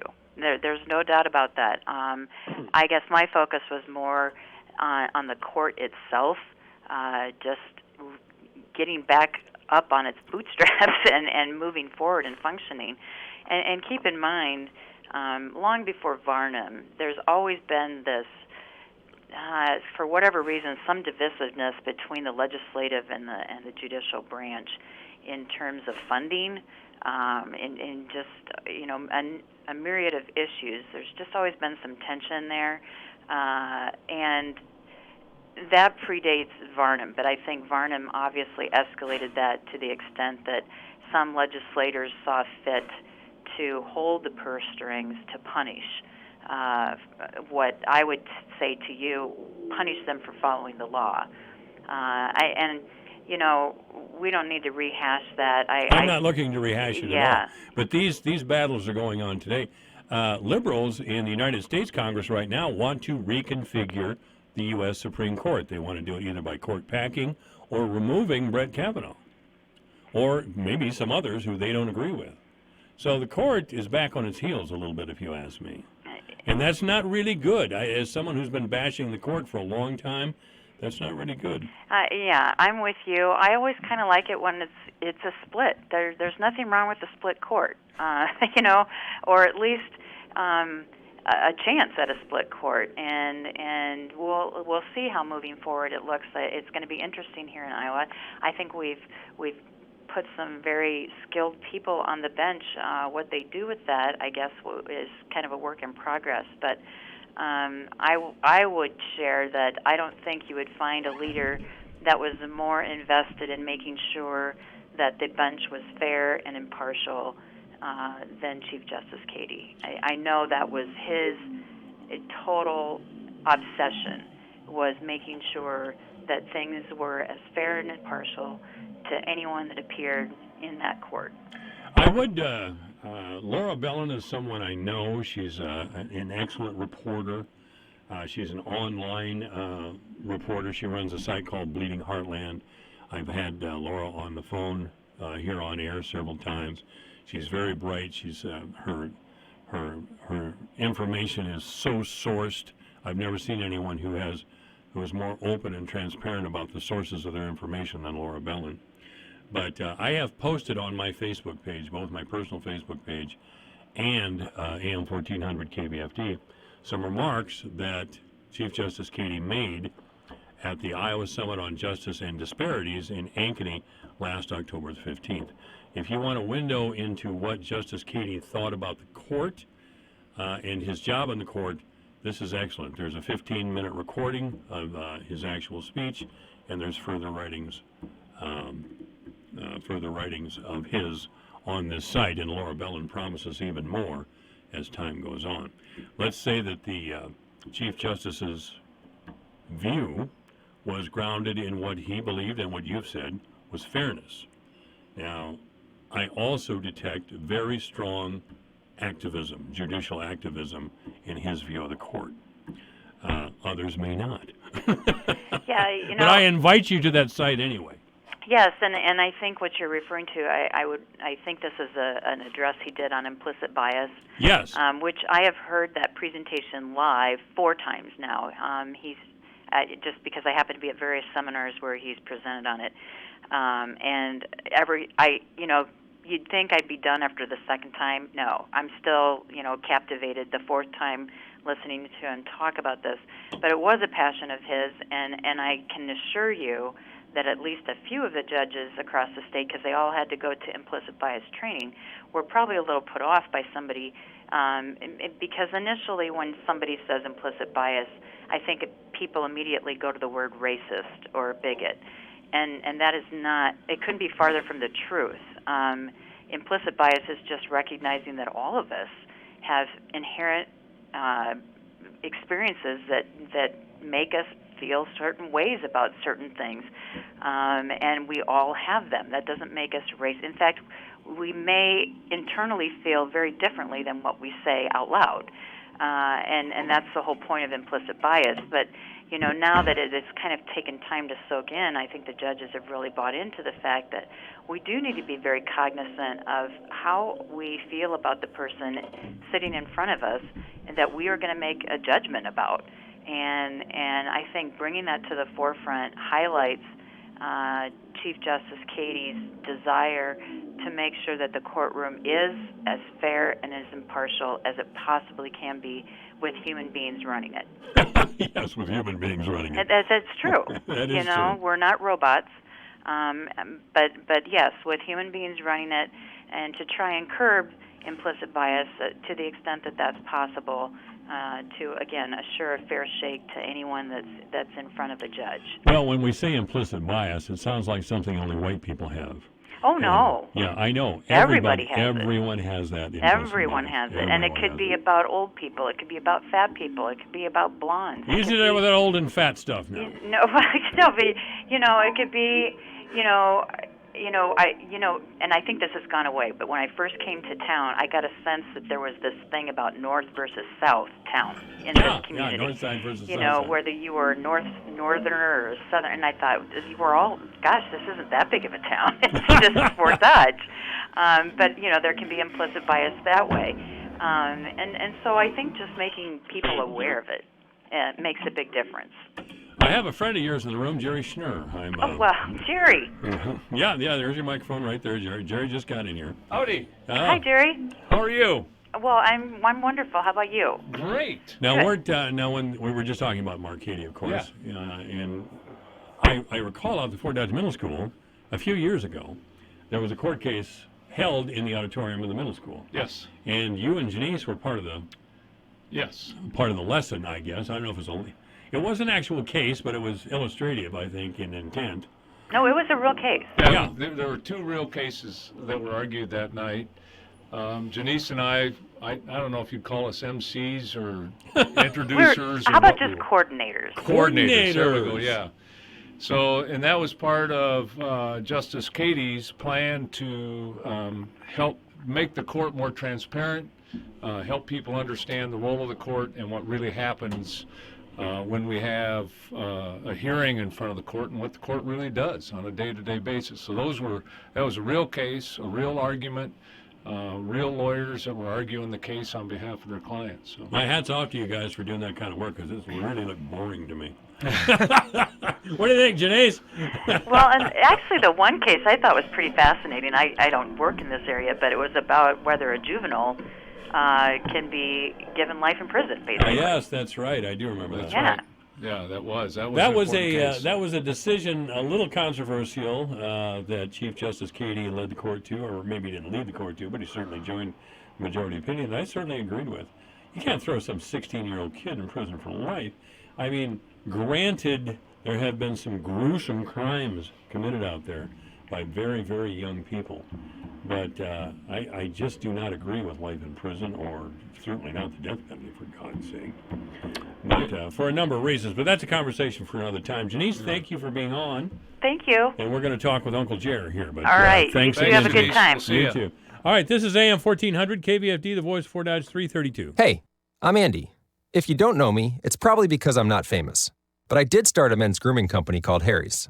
The idea for Harry's came out of a frustrating experience I had buying razor blades. Most brands were overpriced, overdesigned, and out of touch. At Harry's, our approach is simple. Here's our secret. We make sharp, durable blades and sell them at honest prices for as low as $2 each. We care about quality so much that we do some crazy things, like buy a world-class German blade factory. Obsessing over every detail means we're confident in offering a 100% quality guarantee. Millions of guys have already made the switch to Harry's, so thank you if you're one of them. And if you're not, we hope you give us a try with this special offer. Get a Harry starter set with a 5-blade razor, weighted handle, shave gel, and a travel cover. All for just $3 plus free shipping. Just go to harrys.com and enter 1616 at checkout. That's harrys.com, code 1616. Enjoy! Take the worry out of winter with the Winter Weather Advisor on the voice of Fort Dodge, AM 1400 KVFD. We'll keep you informed on hazardous driving conditions, delays, cancellations, and closings. The Winter Weather Advisor is brought to you by Superior Siding, experts at siding, roofing, windows, and gutters. Superior Siding, providing you with the service you deserve. For more information, find Superior Siding at superiorsidingwindows.com. Take the worry out of winter with the Winter Weather Advisor on the voice of Fort Dodge, KVFD. Your news, your town, your station. KVFD News when it breaks. With your KVFD News Update, I'm Rob Jones. The Chief Justice of the Iowa Supreme Court has passed away. Justice Mark Cady of Fort Dodge suddenly passed Friday after having a heart attack. Katie first came to Fort Dodge in 1979 as a law clerk. He then became a district judge in 1983, and in 1994 began working in the Iowa Court of Appeals. Katie then served in the Iowa Supreme Court beginning in 1998 until his passing. He was selected as Chief Justice in 2011. Many public officials around the state have expressed their sadness at the news and conveyed their condolences. A celebration of life will be held for Mark Cady Wednesday at 10 a.m. in the Knapp Center at Drake University. Two fires yesterday here in Fort Dodge caused significant structural damage. The first fire was reported just before 3 p.m. yesterday afternoon at 412 North 16th Street. A garage behind the house at that address had went up in flames. The fire ripped through 3 walls of the garage. According to Fire Department Lieutenant Nathan Conrad, there was a group of kids in the garage that had a candle burning inside it. They then left the premises with the candle going, and that ignited the blaze. No injuries occurred, and firefighters were able to put the fire out before it spread to a neighboring house. The second fire was reported shortly before midnight last night. A home at 934 South 27th Street suffered severe damage. Firefighters arrived on the scene to find large flames burning the structure. The fire destroyed a 2-car garage that was attached to the home while causing severe damage to the home and other property at the address. The cause of that fire has not been released as of the time of this report. In college football Saturday, the Iowa Hawkeyes handed Minnesota their first loss of the season with a 23-19 win in Iowa City. The Hawkeyes came out strong, taking a 20-6 lead to the half. The Golden Gophers would have one last chance, but Iowa defensive back Riley Moss would intercept the pass with under a minute left in the game. The Iowa State Cyclones, a 23-21 winner over the 19th-ranked Texas Longhorns. Iowa State then would put together a drive of 63 yards on 9 plays in the final 3 minutes and cap that drive with a game-winning 36-yard field goal. The UNI Panthers lost on the road 38-7 to South Dakota State. UNI would allow 21 straight points in the fourth quarter for South Dakota State to cruise to victory. For KVFD from the Jerry Sheeter Newsroom, I'm Rob Jones. Here's the AM 1400 KVFD weatherology forecast. Overcast this afternoon with daytime highs approaching 46. South winds 5 to 10 miles per hour. Chance for scattered showers tonight. Lows level off around 34. Mainly clear skies and quiet. Partly cloudy tomorrow, 51. Mid-50s Wednesday, low 40s by Thursday. From the Weatherology Weather Center, I'm meteorologist Jennifer Wojcicki. Currently, it's 46. Here's a look at how the markets closed today. December corn down 3.5 at 367 3/4. March down 3.5 at 377 1/4. May corn down 3.5 at 383. July down 3 3/4 at 388 3/4. January soybeans down 8 cents at 910 1/4. March down 7 3/4 at 923. May down 7 1/4 at 935. July down 6 3/4 at 945 3/4. December wheat closed up 4.5 at 507 1/4. Soybean meal down 5.90 a ton at 301.10. December live cattle down 40 cents at 118.70. February up 12 at 125.10. November feeders up 12 cents at 146.37. January up 20 cents at 144.47. December lean hogs down 45 cents at 62.75. February down 177 at 70.22. I'm Dwayne Murley. We are the land of the free because of the brave. Alpha Media and Graham Tire want to thank our local military men and women for their service. Our Wall of the Brave is currently displayed at Graham Tire of Fort Dodge. We invite you to stop out to Graham Tire and sign the wall as a show of support for our military. This special Veterans promotion is sponsored by Graham Tire of Fort Dodge, Farm Nutrients, Advanced Heating and Cooling, River Valley Winery and Orchards, the Co-op Bar and Grill, and Alpha Media Fort Dodge. PrEP is HIV prevention in the palm of your hand. One pill, once a day, can lower your chances of getting HIV. PrEP provides a high level of protection against HIV when taken every day. While on PrEP, you should visit with your healthcare provider every 3 months. With Iowa TelePrep, you can do that on your schedule, on your terms, from wherever you're most comfortable. You'll visit with a pharmacist using a private, confidential app on your tablet, smartphone, or computer. And medications are delivered right to your home, quickly and privately. My PrEP keeps you healthy. My PrEP is peace of mind.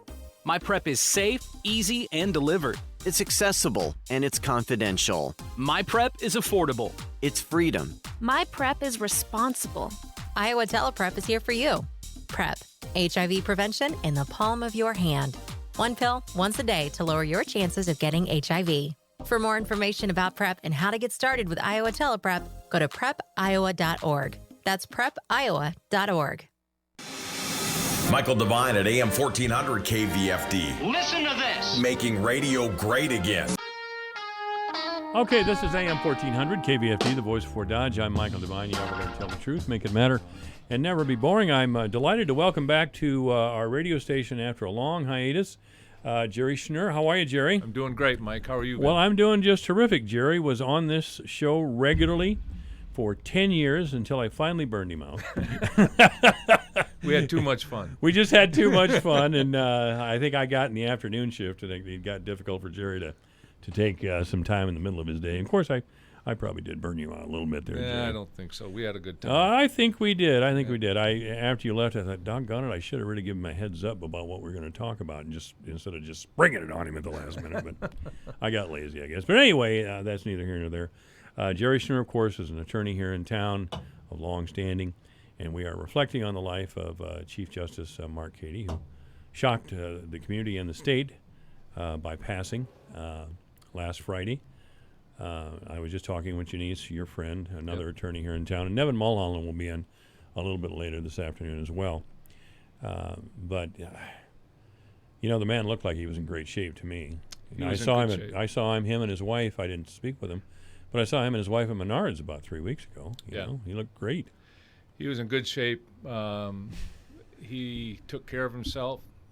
He was healthy. He ran. In fact, he was out running, I think, when this happened with his dog. He played golf. That's according to reports, yeah. He was running with his dog, Lucy. Yeah, and so, and he always looked fit, and he always took care of himself. That was always something that was important to him. And so it's a reminder, one of the things about this that happened, it's a reminder of how precious and fragile our lives are and those around us that mean a lot to us. So take that into account.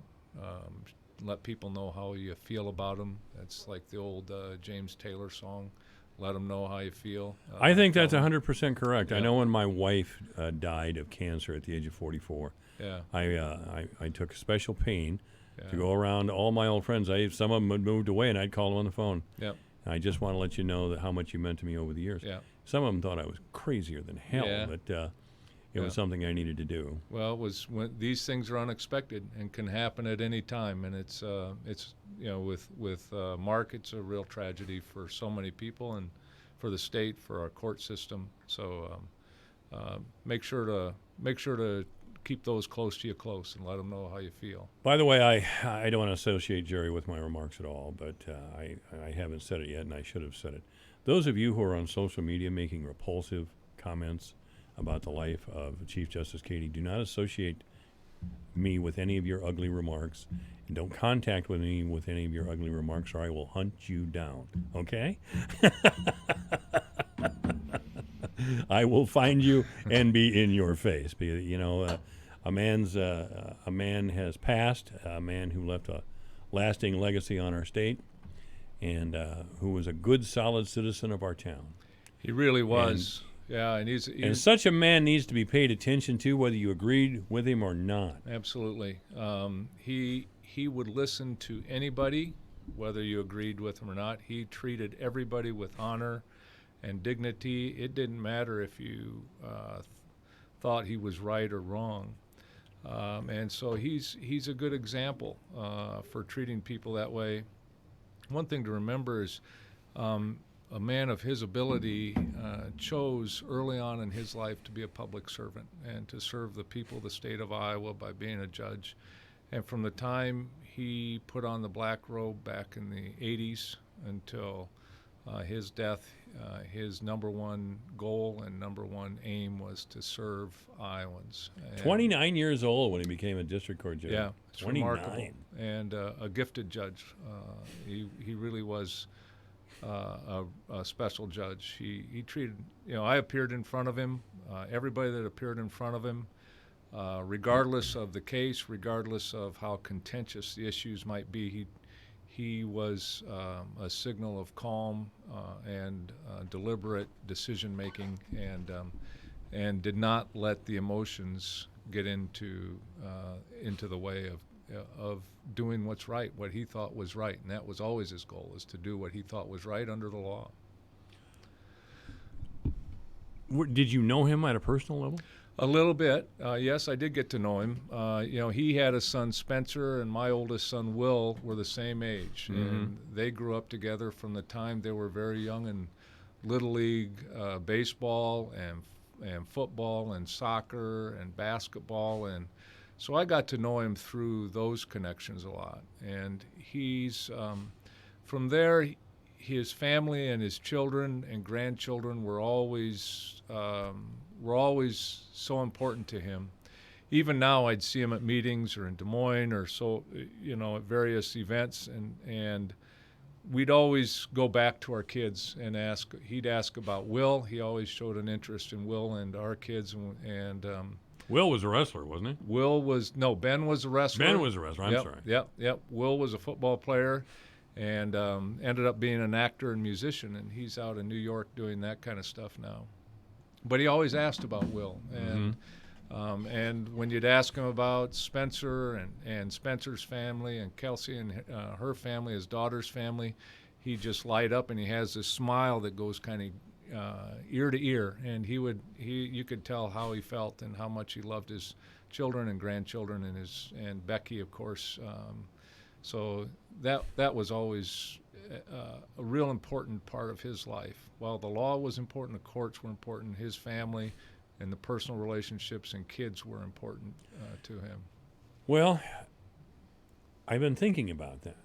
Somebody who appeared so ordinary to us here in Fort Dodge would have such a large presence really in the state, and sometimes in our personal lives.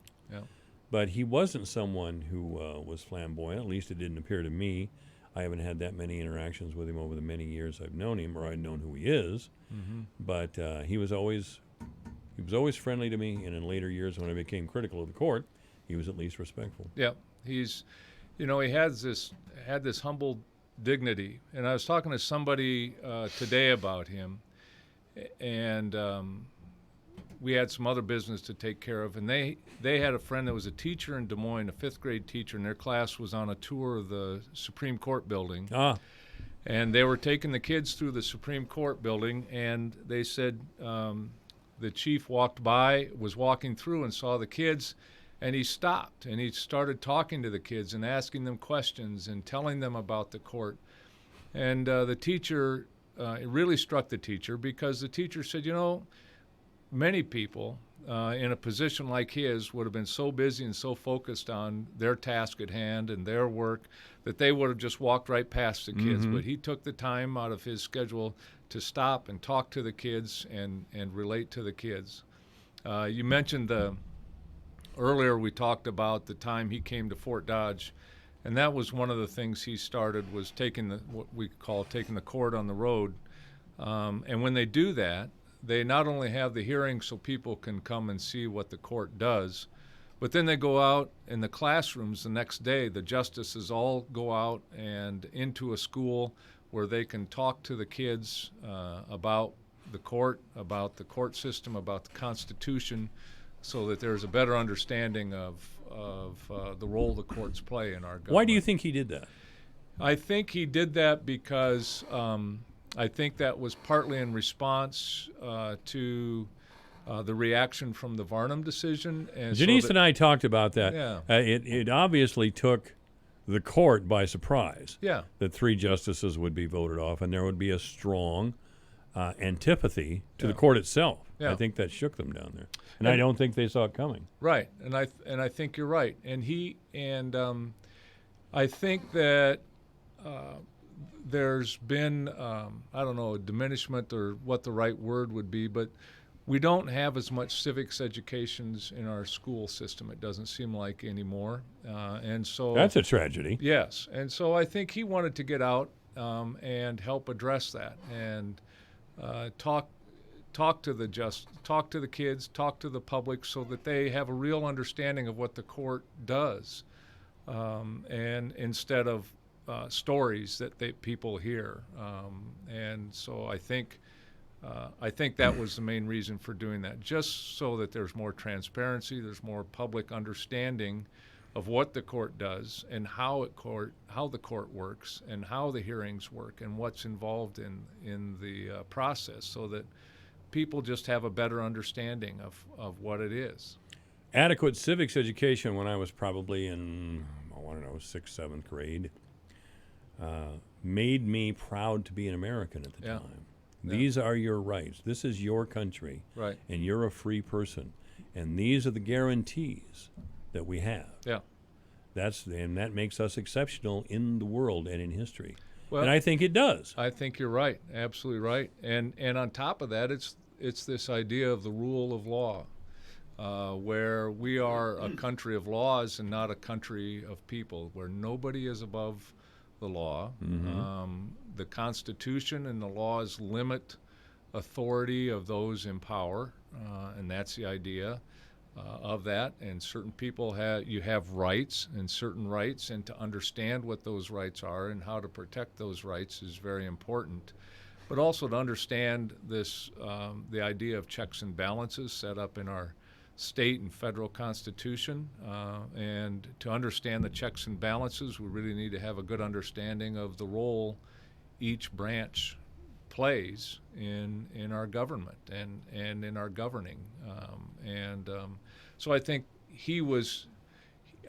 the chief wanted to help people understand the role the courts play in that checks and balances in our constitutional system, and that it does have a role, and it works in a certain way, and this is how it works, that they're not just making stuff up out of whole cloth, that they're really trying to do what's right according to the law. That's something that's indispensable. It really is. You and I argued for years when you're on the radio with me regularly about voting for judges as opposed to appointed judges, a system more like we have here in the state of Iowa. But I would not like the idea of a judge being in somebody's pocket like some politicians obviously are. Yeah, we don't. So far, we don't have PAC contributions to judges or political contributions to judges, and hopefully we can keep it that way. Well, I'm with you with certain reservations. We won't get into them today. Sure. We'll take that up at over at Old Boston or something. I know we won't do it today. Jerry Schnurr is our guest, and we're talking about the life of Chief Justice Mark Cady, and of course he was one of the most important people in the state, a high public official.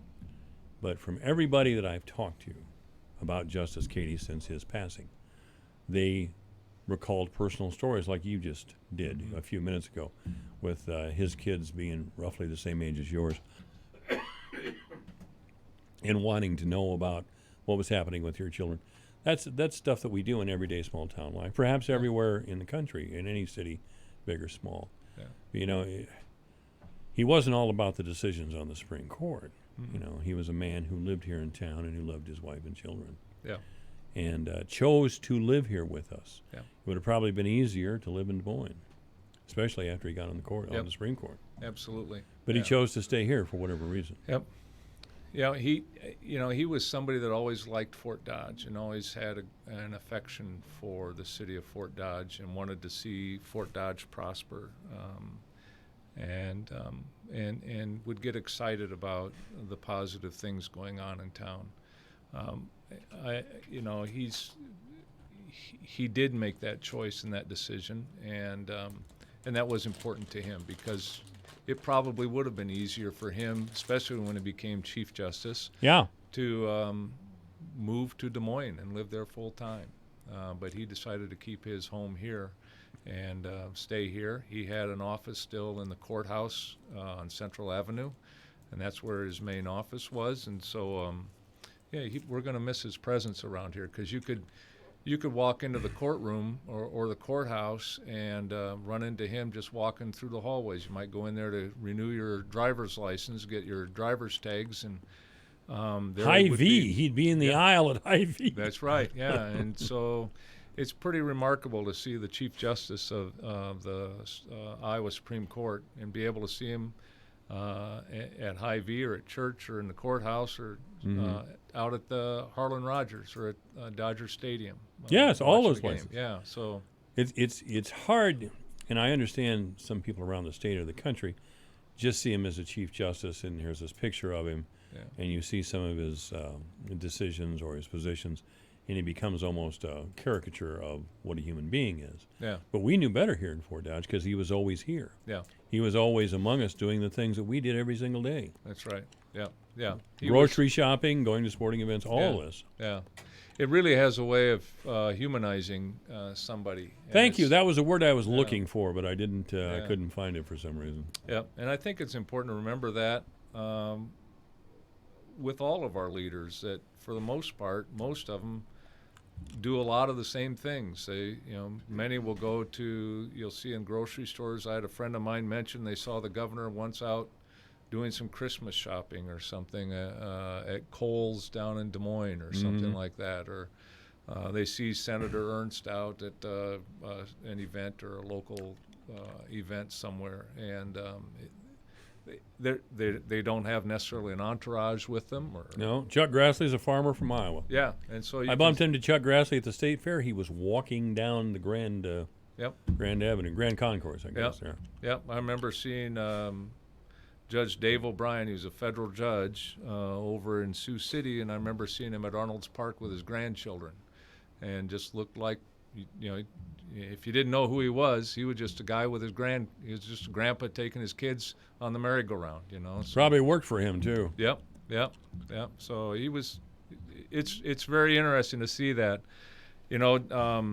but Mark Cady's primary focus was to make the court the best in the country, and he wanted the Iowa Supreme Court to be the best, and the Iowa court system to be the best in the country, and he worked a lot on a lot of reforms. Do you think he was successful in that effort? I think he was. I think he was successful at elevating the Iowa Supreme Court. Studies show that the Iowa Supreme Court is cited as authority by other states when they're facing similar issues, to guide them in their decision making, to see how they do it as sound reasoning, reliance on the law, and analysis. And so it's one of the Iowa Supreme Court is one of the highest cited courts in the country, and the rest of the courts, the rest of the country often look to Iowa for guidance in how to answer their questions.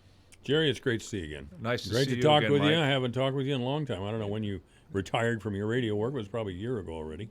It seems like, but I don't think it's been quite a year. Oh, really? Yeah. I don't remember. Just way too long, though, Jerry. It has been, yeah. So it's been great to have you over here today. It's been a lot of fun. And to think about Mark Cady, the human being, rather than Chief Justice. Yeah. Well, he was a really great human being and a great justice, and we're going to miss him. Yeah. If we could just spread that idea that we're all human beings out there somehow, maybe things would quiet down a little bit. I think so. Yeah. I'd be out of a job, I suppose. But I think I'd give it up, Jerry. I don't know. I think you'd do just fine. All right. Jerry Stern's been our guest. Thank you, Jerry. Thanks, Mike. This is AM 1400 KVFD. Now, we've all heard this way too often. Want a car? But you must act now, because these deals won't last long. If you're like me, when it comes to making a big purchase like buying a car, you don't want someone yelling a lot and pressuring you into getting something you can't afford. So I did my research. For your next used vehicle, do your research and then head to Humboldt Motor Sales. The atmosphere is relaxing and they'll help you find the pre-owned vehicle of your dreams. So when people ask where you got your ride, the answer is simple. Humboldt Motor Sales, or online at HumboldtGM.com. Bring your holiday shopping list and shop Mary Kay's. Mary Kay's Gifts and Home Decor has everything from gifts, home decor, seasonal items to Woodwick candles, Iowa and Iowa State gifts for the die-hard fan on your list, and so much more. Don't forget to check out the new Merle Norman Cosmetics Studio located inside Mary Kay's, where you can give the gift of beauty or let her choose by giving her a Merle Norman gift certificate. 'Tis the season to shop Mary Kay's Gifts and Home Decor in Merle Norman, 1108 Central Avenue, downtown Fort Dodge. Merry Christmas and Happy New Year. Hope to see you soon. It's 4 o'clock. This is KVFD in Fort Dodge, Iowa.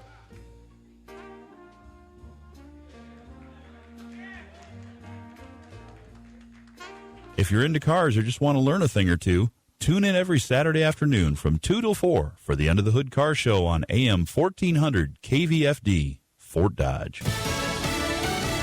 How to avoid a government shutdown. Lisa Brady, Fox News. Another short-term solution just announced with Congress running out of time as impeachment hearings continue. Fox's Jared Halpern is live on Capitol Hill. With a Thursday deadline nearing, House Democrats plan to vote tomorrow on a one-month continuing resolution extending government funding through December 20th.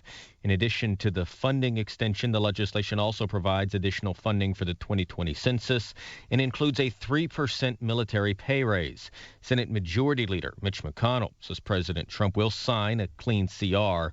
This week, several witnesses will testify in public impeachment inquiry hearings. House Speaker Nancy Pelosi, in a letter to Democratic colleagues, says the facts are uncontested that the president abused his power for his own personal political benefit. Lisa. Jared, Fox News, learning that diplomat David Holmes is being added as a witness this week. He is said to have overheard a conversation about investigations between President Trump and the ambassador to the EU. Secretary of State Mike Pompeo declining to answer specific impeachment-related questions today, including criticism that he's not defending State Department workers who raised concerns about a back-channel Ukraine policy. I always defend State Department employees. It's the greatest diplomatic corps in the history of the world. Pompeo also suggesting the fact that longtime diplomat Bill Taylor replaced ousted Ambassador Marie Yovanovitch should reject allegations of a nefarious motive for her removal. Pompeo speaking to reporters as he announced a shift in Mideast policy. The U.S. will no longer view Israeli settlements in the West Bank as inconsistent with international law. The Israeli ambassador to the UN, Danny Danon, says that should send a message to Palestinians to come back to negotiations. The settlements are not the problem. They are not obstacles to peace. I think, on the contrary, at the end of the day, we will have to live together, Israelis and Palestinians. Much of the international community considers the settlements to be illegal. America's listening to Fox News. Hi, I'm Jay Farner, CEO of Quicken Loans, America's largest mortgage lender. Let's talk credit card debt for a minute. If you feel you're carrying too much of it, you're not alone. The average household in the U.S. carries over $8,000 in credit card debt. Ready for some good news? With a cash-out refinance from Quicken Loans, you can quickly and easily put some of the equity in your home to good use by paying off a lot of that high-interest credit card debt. A great way to take cash out is with our 30-year fixed-rate mortgage. The rate today on our 30-year fixed-rate mortgage is 3.99%, APR 4.18%. Call us today at 800-QUICKEN to learn how taking cash out with a 30-year fixed mortgage might be the right solution for you. And for a record 9 years in a row, J.D. Power has ranked Quicken Loans highest in the nation in customer satisfaction for primary mortgage origination. Call us today at 800-QUICKEN or go to rocketmortgage.com. For J.D. Power award information, visit jdpower.com. Rates subject to change. Pay 1.375% fee to receive this discounted rate. Call for cost information and conditions. Equal housing lender. Licensed in all 50 states. NMLS number 3030. The U.S. slapping new sanctions on people and companies found to have given financial support to ISIS. The move amounts to a blacklist created by executive order, according to the Treasury Department. Companies and nationals from Turkey and Afghanistan are listed as those being targeted, in part, as a means of maintaining pressure on the terrorist organization even after the death of its leader, Abu Bakr al-Baghdadi. The sanctions will freeze any American assets the companies have and cut off any chance of Americans or U.S. companies doing business with them. Treasury Secretary Steven Mnuchin says the action demonstrates the administration's desire to destroy any remaining ISIS terror cells.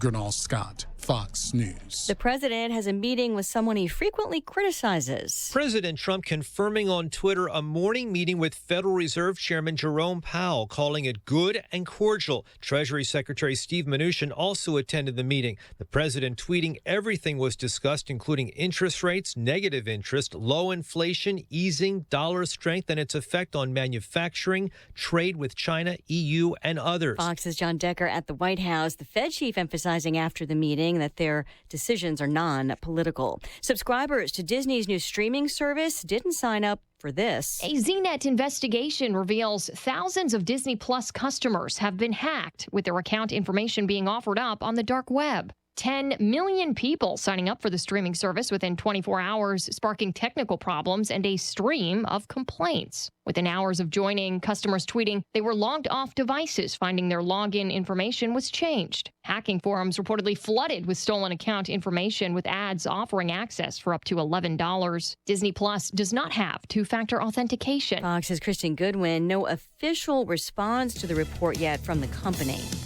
Lisa Brady. This is Fox News.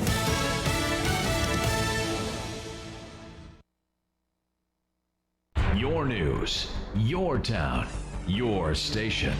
KVFD News when it breaks.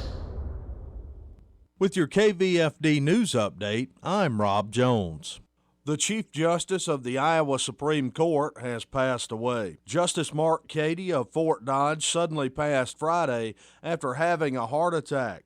Cady first came to Fort Dodge in 1979 as a law clerk. He then became a district judge in 1983 and in 1994 began working in the Iowa Court of Appeals. Cady then served in the Iowa Supreme Court beginning in 1998 until his passing. He was selected as Chief Justice in 2011. Many public officials around the state have expressed their sadness at the news and conveyed their condolences. A celebration of life will be held for Mark Cady Wednesday at 10 a.m.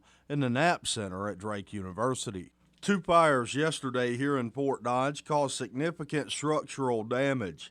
The first fire was reported just before 3 p.m. yesterday afternoon at 412 North 16th Street. A garage behind the house at that address had went up in flames. The fire ripped through 3 walls of the garage. According to Fire Department Lieutenant Nathan Conrad, there was a group of kids in the garage that had a candle burning inside it. They then left the premises with the candle going, and that ignited the blaze. No injuries occurred, and firefighters were able to put the fire out before it spread to a neighboring house. The second fire was reported shortly before midnight last night. A home at 934 South 27th Street suffered severe damage. Firefighters arrived on the scene to find large flames burning the structure. The fire destroyed a 2-car garage that was attached to the home while causing severe damage to the home and other property at the address. The cause of that fire has not been released as of the time of this report. In college football Saturday, the Iowa Hawkeyes handed Minnesota their first loss of the season with a 23-19 win in Iowa City. The Hawkeyes came out strong, taking a 20-6 lead to the half. The Golden Gophers would have one last chance, but Iowa defensive back Riley Moss would intercept the pass with under a minute left in the game. The Iowa State Cyclones, a 23-21 winner over the 19th-ranked Texas Longhorns. Iowa State then would put together a drive of 63 yards on 9 plays in the final 3 minutes and cap that drive with a game-winning 36-yard field goal. The UNI Panthers lost on the road 38-7 to South Dakota State. UNI would allow 21 straight points in the fourth quarter for South Dakota State to cruise to victory. For KVFD from the Jerry Sheeter Newsroom, I'm Rob Jones. Here's the AM 1400 KVFD weatherology forecast. Overcast this afternoon with daytime highs approaching 46. South winds 5 to 10 miles per hour. Chance for scattered showers tonight. Lows level off around 34. Mainly clear skies and quiet. Partly cloudy tomorrow, 51. Mid-50s Wednesday, low 40s by Thursday. From the Weatherology Weather Center, I'm meteorologist Jennifer Wojcicki. Currently, it's 46. My name is Daniel, and I'm from Hiawatha. I think PrEP is important because we're at a point where we basically could be curing HIV by preventing it and getting people who are at risk or people who may be at risk onto PrEP. It's something that's really necessary to protect yourself. My experience with PrEP has been extremely positive, especially through the TelePrep program. It was super easy to get set up. Once you're in contact with TelePrep, they'll set you up with some testing to make sure that you're healthy. They'll check for HIV and other STIs, and then you will receive the PrEP prescription. You can have it mailed to your house or you can pick it up at a pharmacy. The whole process is extremely simple and there's really no barriers, which is really important to me because I just want the process to be simple and it makes me feel safer. For more information about PrEP and how to get started with Iowa TelePrep, go to prepiowa.org. That's prepiowa.org. Pick Your Ride is back. Wild Rose has the keys to your next ride, and you get to choose. Will it be the 2019 Chevy Silverado or the 2019 Buick LaCrosse? Earn entries every Saturday now through the date of our grand prize drawing, December 28th, and see yourself behind the wheel of a new ride when you play and win at Wild Rose Casino and Resort, Jefferson. Must be 21 or older. If you or someone you know needs gambling treatment, call 1-800-BETS-OFF. Sports fans, it's here. The DraftKings Sportsbook at Wild Rose is now open in Jefferson. Watch and wager on your favorite sports in our all-new Sportsbook and Lounge. Wall-to-wall TVs with the NFL Sunday Ticket. Featured games, betting windows, and self-serve kiosks. It's what sports bettors have been waiting for. Every catch, every touchdown, every goal, every game. Watch, wager, and win. The DraftKings Sportsbook at Wild Rose Jefferson. Visit wildroseresorts.com. App-based betting not yet available. Divine Intervention is online at yourfortdodge.com, on Twitter at JMike1400. This week on the Iowa Watch Connection. I didn't come from a political family. No one in my family had ever been involved in politics in any way whatsoever. He represented Iowa in Washington for 40 years.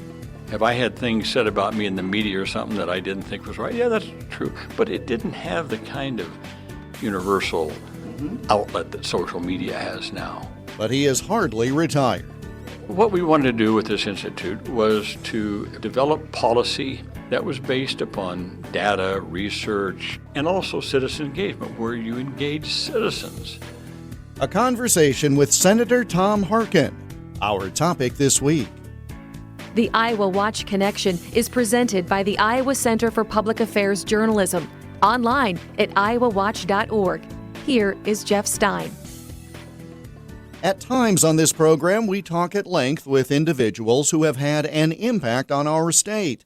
Sometimes they are journalists, sometimes university presidents, and sometimes public officials who were in office for generations. Today is one of those conversations. Tom Harkin retired from the U.S. Senate after serving 5 terms. Prior to that, he served 5 terms in the U.S. House.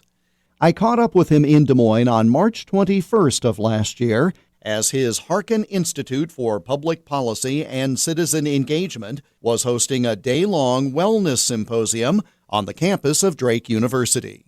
There was something that drew you to the concept of public service, of running for office in, I believe it was 1974 for Congress. What was it then that led you to think this is something that you would either be interested in then or devote your life to? Well, that's interesting, because I didn't come from a political family. No one in my family had ever been involved in politics in any way whatsoever. I started my life out as to be an engineer, as my brothers were. I think what really got me moving in the public affairs, public policy direction was the war in Vietnam. I lost a lot of friends in Vietnam. I was reading about it. I thought this was just a total mistake. For what? And the more I delved into it, the more it just became an insane war. And so that I started out running for office as against the Vietnam War. And that's what got me, I think, first moving in that direction.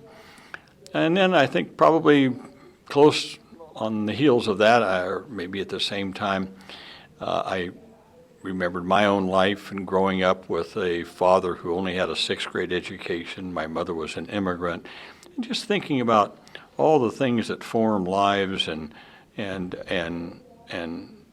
how much you're affected by your surroundings, your environment, your education, your communities, and what could you do to make sure that we had that kind of a healthy, well-being community for other generations? I think probably those two kind of melded together at some point.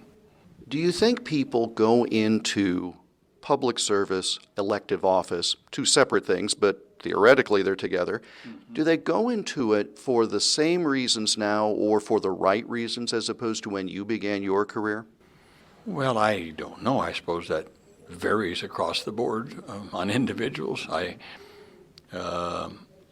hope, I'd like to think that most people who go into public service or elective office are doing it for the best of reasons, and that is to, help to make a better future for America, a more peaceful world. So I guess maybe I hope that's the main reasons people do that.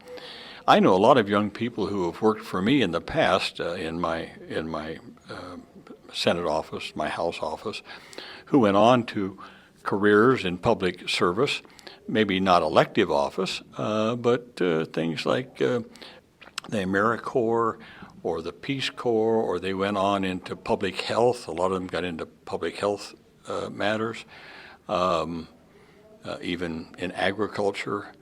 So a lot of them decided that they wanted to be in a public policy, public advocate type of a life role rather than just going out to make a lot of money.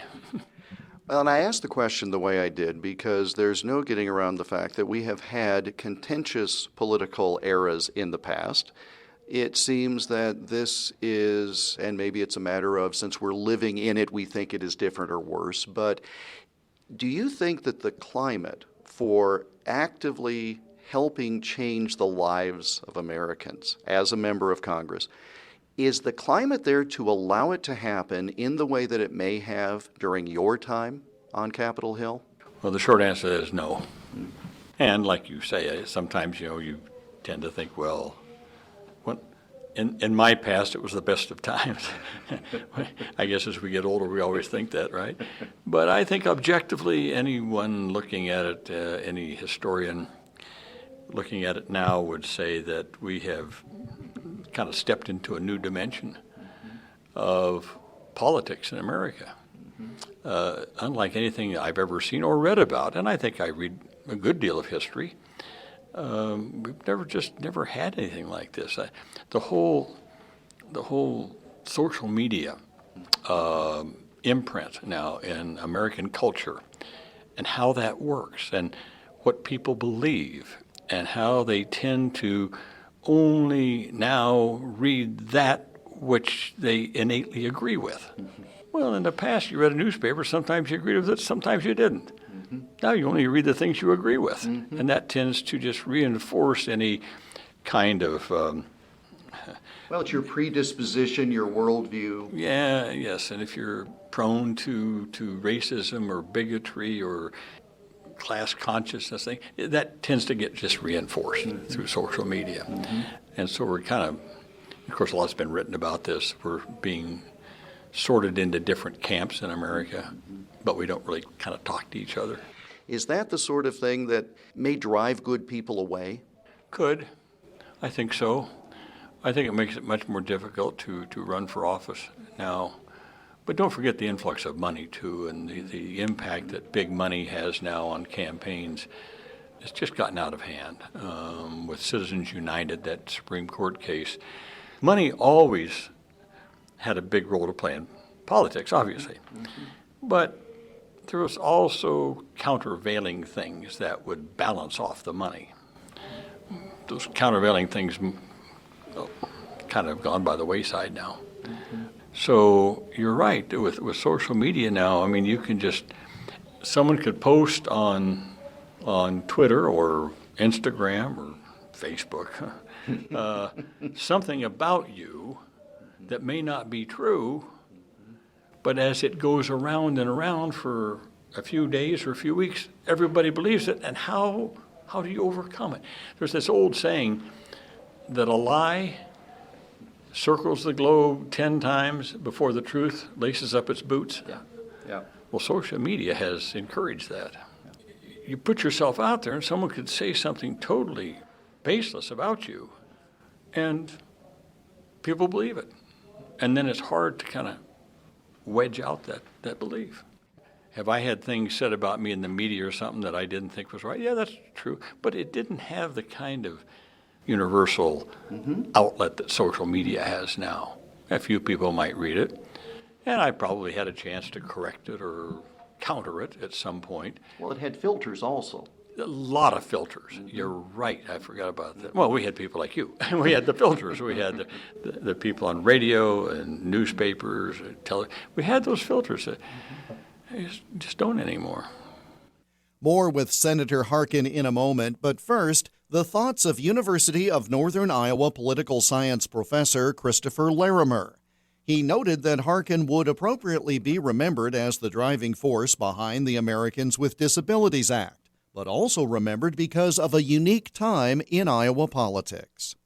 He was part of the Senate's odd couple with Senator Grassley. And I don't think you can decouple those two, because for a lot of people looking at Iowa, it was Grassley and Harkin, right? And for a number of years, the National Journal, which does vote rankings, would have Grassley and Harkin as the two most opposed senators within a single state in terms of their vote record, and yet they were able to work together on a lot of issues in terms of agriculture, alternative forms of energy within Iowa. And so I don't think you can separate Harkin's legacy from Senator Grassley. And in a way, that's a good thing, right? Because it showed that you had two senators who had very different ideologies, but they were able to work together on some issues. Other issues, they were very much apart. But I think that's an important part of thinking about Senator Harkin is for a lot of Iowans, it was Harkin and Grassley for a long time. And that also speaks to the political culture of Iowa in terms of thinking about Iowa as a swing state, Iowa as a state that could go Democrat or Republican. I think Harkin and Grassley are part of that, sort of part of that legacy. And the fact that so many Iowans voted for both of them. Exactly. Even though they were from the opposite parties, and you know that because of the vote totals that were run up. You don't get 70+% in a general election unless a lot of people on the opposite side voted for you. And I've always found it interesting that, in essence, they could be opposed to each other on a variety of issues, but when it came to things that directly impacted Iowa or agriculture, they were of a like mind and did not let the political parameters get in the way. Yeah, that's exactly right. And that's why I say I think his legacy in part speaks to the political culture of Iowa, because you think, as you mentioned, with voters, right? Voters who would vote for Chuck Grassley and vote for Tom Harkin 2 years apart, two people who, again, whose vote rankings are very, very, very different. But it suggests that in Iowa, at least for a period of time, it was not just party line voting, right? And that's all that we hear about today with partisan gridlock, with Democratic voters not liking Republican voters and vice versa, with Republican voters not liking Democratic voters. In this case, you had Democrats and Republican voters voting for the same people, which I don't think we can say happens a lot today, particularly at the federal level, as partisan as things are. And it makes me wonder, and in one respect, I don't know that you will see that kind of voting again, where one state has the internal check and balance. Right. But by the same token, as the fringes of each party move further to the extremes and the muddy middle gets larger, well, I suppose you could see that, because people who are centrists don't see it as being inconsistent. They just see it as voting for the person and not the party. Right, and I think that's one of the areas where we're sort of right in the middle of the research on it, because, as you said, for a long time, political scientists would say that it's about 5 to maybe 8% of the population that's truly independent, that doesn't lean one way or the other, and that's an important distinction, because leaners tend to vote like partisans, right? If you say you lean one way or the other, chances are you pretty much vote along party lines. I think what we're waiting to see is, with as much partisan conflict as there is right now, with as much disgust as there is right now, are we really seeing an increase in the number of true independents within the population? And I don't think we know know just yet. But I think, again, with Grassley and Harkin, that was always the fascinating thing, is that you could have voters who would vote both ways, vote for the person, or even vote based on the policy, because political scientists will say there's no such, you don't have rational voters out there, right? You don't have people that evaluate candidates based on a cost-benefit analysis, looking at policy preferences. That, for a lot of voters, that really just doesn't happen. But if you look at Grassley and Harkin, they were doing something beyond just voting for political party, right? They were evaluating the person. They may have been evaluating policy. What were they doing for the state of Iowa in terms of agriculture and other issues? Christopher Larimer, University of Northern Iowa political scientist. Coming up, more with Senator Harkin about what he's doing now and what advice he'd give others who were interested in public service. That's next as the Iowa Watch Connection continues.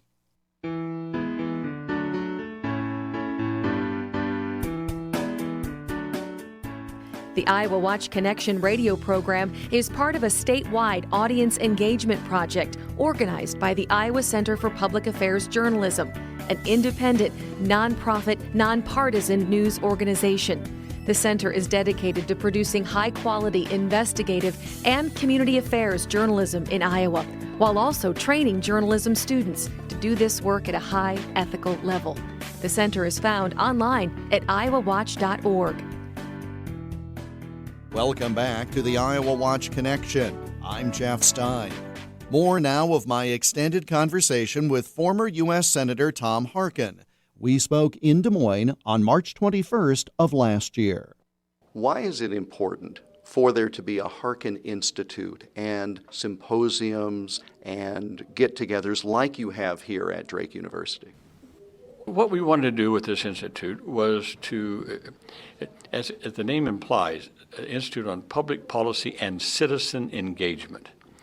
The idea being to have a nonpartisan institute that could develop policy and for information for policymakers that was based upon data, research, consultations, things like that, and also citizen engagement, where you engage citizens in meaningful, informed, intellectual discussions about what we're doing, where we're going, what should the policy be. And that's two-way. It's one way to inform the citizenry, but it's the other way for the citizenry to have their input in a way that is non-political in terms of Republican, Democrat, Independent, whatever, and it's non-political, but also at a kind of a higher level, a level of intellectual pursuit.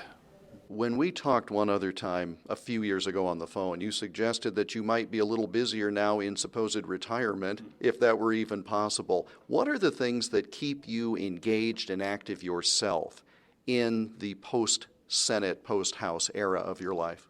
Well, the Institute, of course, and then secondly, one part of this Institute, as you know, has to do with disability issues. So we started 2 years ago. We had the first international conference on employment of people with disabilities. And I've kind of narrowed my focus down to that. Do I get involved with broader aspects of disability policy? Of course, but I've tried to focus on employment. And so we had the second one last November in Washington. We'll have the third one this year. We had now over 40 countries represented. We had, I think, close to 400 people. We have now partnered with the Ford Foundation, the World Bank, Microsoft, Toyota, a whole bunch of Hy-Vee here in Iowa. Has been a great supporter of this. Bringing people together, mostly private sector. That's where the jobs are. Private sector in to talk about employing people with disabilities. Not in a, quote, disability job, but in a regular job. Not a token sort of effort at all. Yeah, no tokenism, nothing. Same pay, same benefits as anybody else. What do you have to do? What accommodations do you have to make? What's been the experience of some companies that are very successful who have done this? Well, it's interesting. They found that when they hired a person with a disability and they trained someone with a disability to perform a job for which they were qualified. I have never asked a private sector employer to hire a person with a disability for a job for which that person was not qualified. You got to be qualified. But again, with new technologies that we have today and some of the new supportive services, a person with a disability, if they're qualified, minor changes in the workplace, minor changes in a schedule, companies have found that a person with a disability is their best employee. What is the factor that contributes to that? Is it gratitude? Is it appreciation for opportunity, or what? A lot of things. Focus. My brother, I had an older brother who was disabled. He was deaf. He was taught in school only to be a baker. He didn't want to be a baker. But then later on, a person hired him through the goodness of his heart to work in a factory on a plant. And he gave him this job. And he told his foreman, give Frank Harkin a job here, see how he does. And they were making jet engine nozzles. And so he had to run a machine that was had to drill these fine little holes in these little jet engine nozzles, and it had to be just perfectly done and all that kind of stuff. Owner of this plant later told me, he said, I went back about a month or so later, and I asked the foreman how Harkin was doing. He said, this guy's fantastic. He never makes a mistake.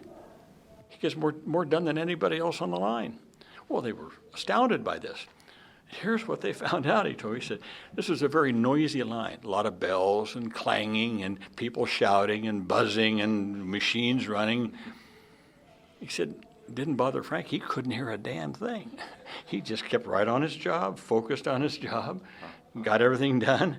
And so many people with disabilities, once they get that, they're able to focus. Let me ask you finally, as you meet young people, whether it's at Drake University, a number of people on the Institute staff I would consider to be young people, and they say to you, I want to make a difference. How can I do that? Maybe I don't want to be the next Tom Harkin, but how can I make a difference? What do you say to them? What do you like to do? What motivates you? What sort of inside you says, I'd like to do this? I mean, it could be a variety of different things. And then kind of let that be your guiding principle. And a difference doesn't have to be monumental. Some of the best people I've ever met in my life were people who made a difference in a small community. They did something in their neighborhood that just made the neighborhood better. Or they did it in their church, or they did it in their... You see what I'm saying? It doesn't have to be something huge. Just think about making a change in an area that you really care a lot about. It could be recreation. Volunteer for things. Get involved with the things, neighborhood, local. Take time out to volunteer for things. Sit down and just write out, here are the things that I really like to do. Here's what motivates me. And pick one or two and push those out. Get those out in front and kind of start following those. And maybe what you thought you might like to do, you really don't like to do. And maybe you can try something else, but at least start there, huh? Senator, thanks for the time. Thank you, more importantly, for your service. Well, you're nice to say that, and I appreciate the interview very much. And I can't believe we first met 34 years ago.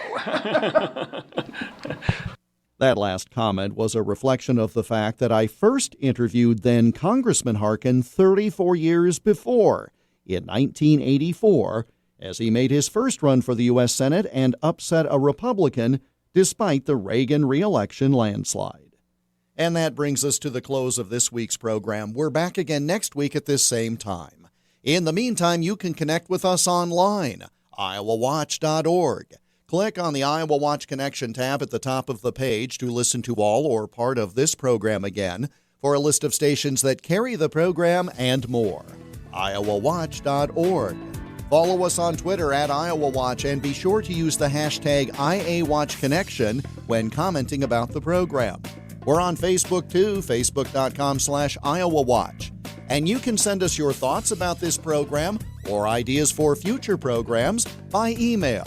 The address is radio@iowawatch.org. I'm Jeff Stein. Thanks for joining us, and we hope you'll make the Iowa Watch Connection again next week. The Iowa Watch Connection is a copyrighted presentation of the Iowa Center for Public Affairs Journalism, which is solely responsible for its content.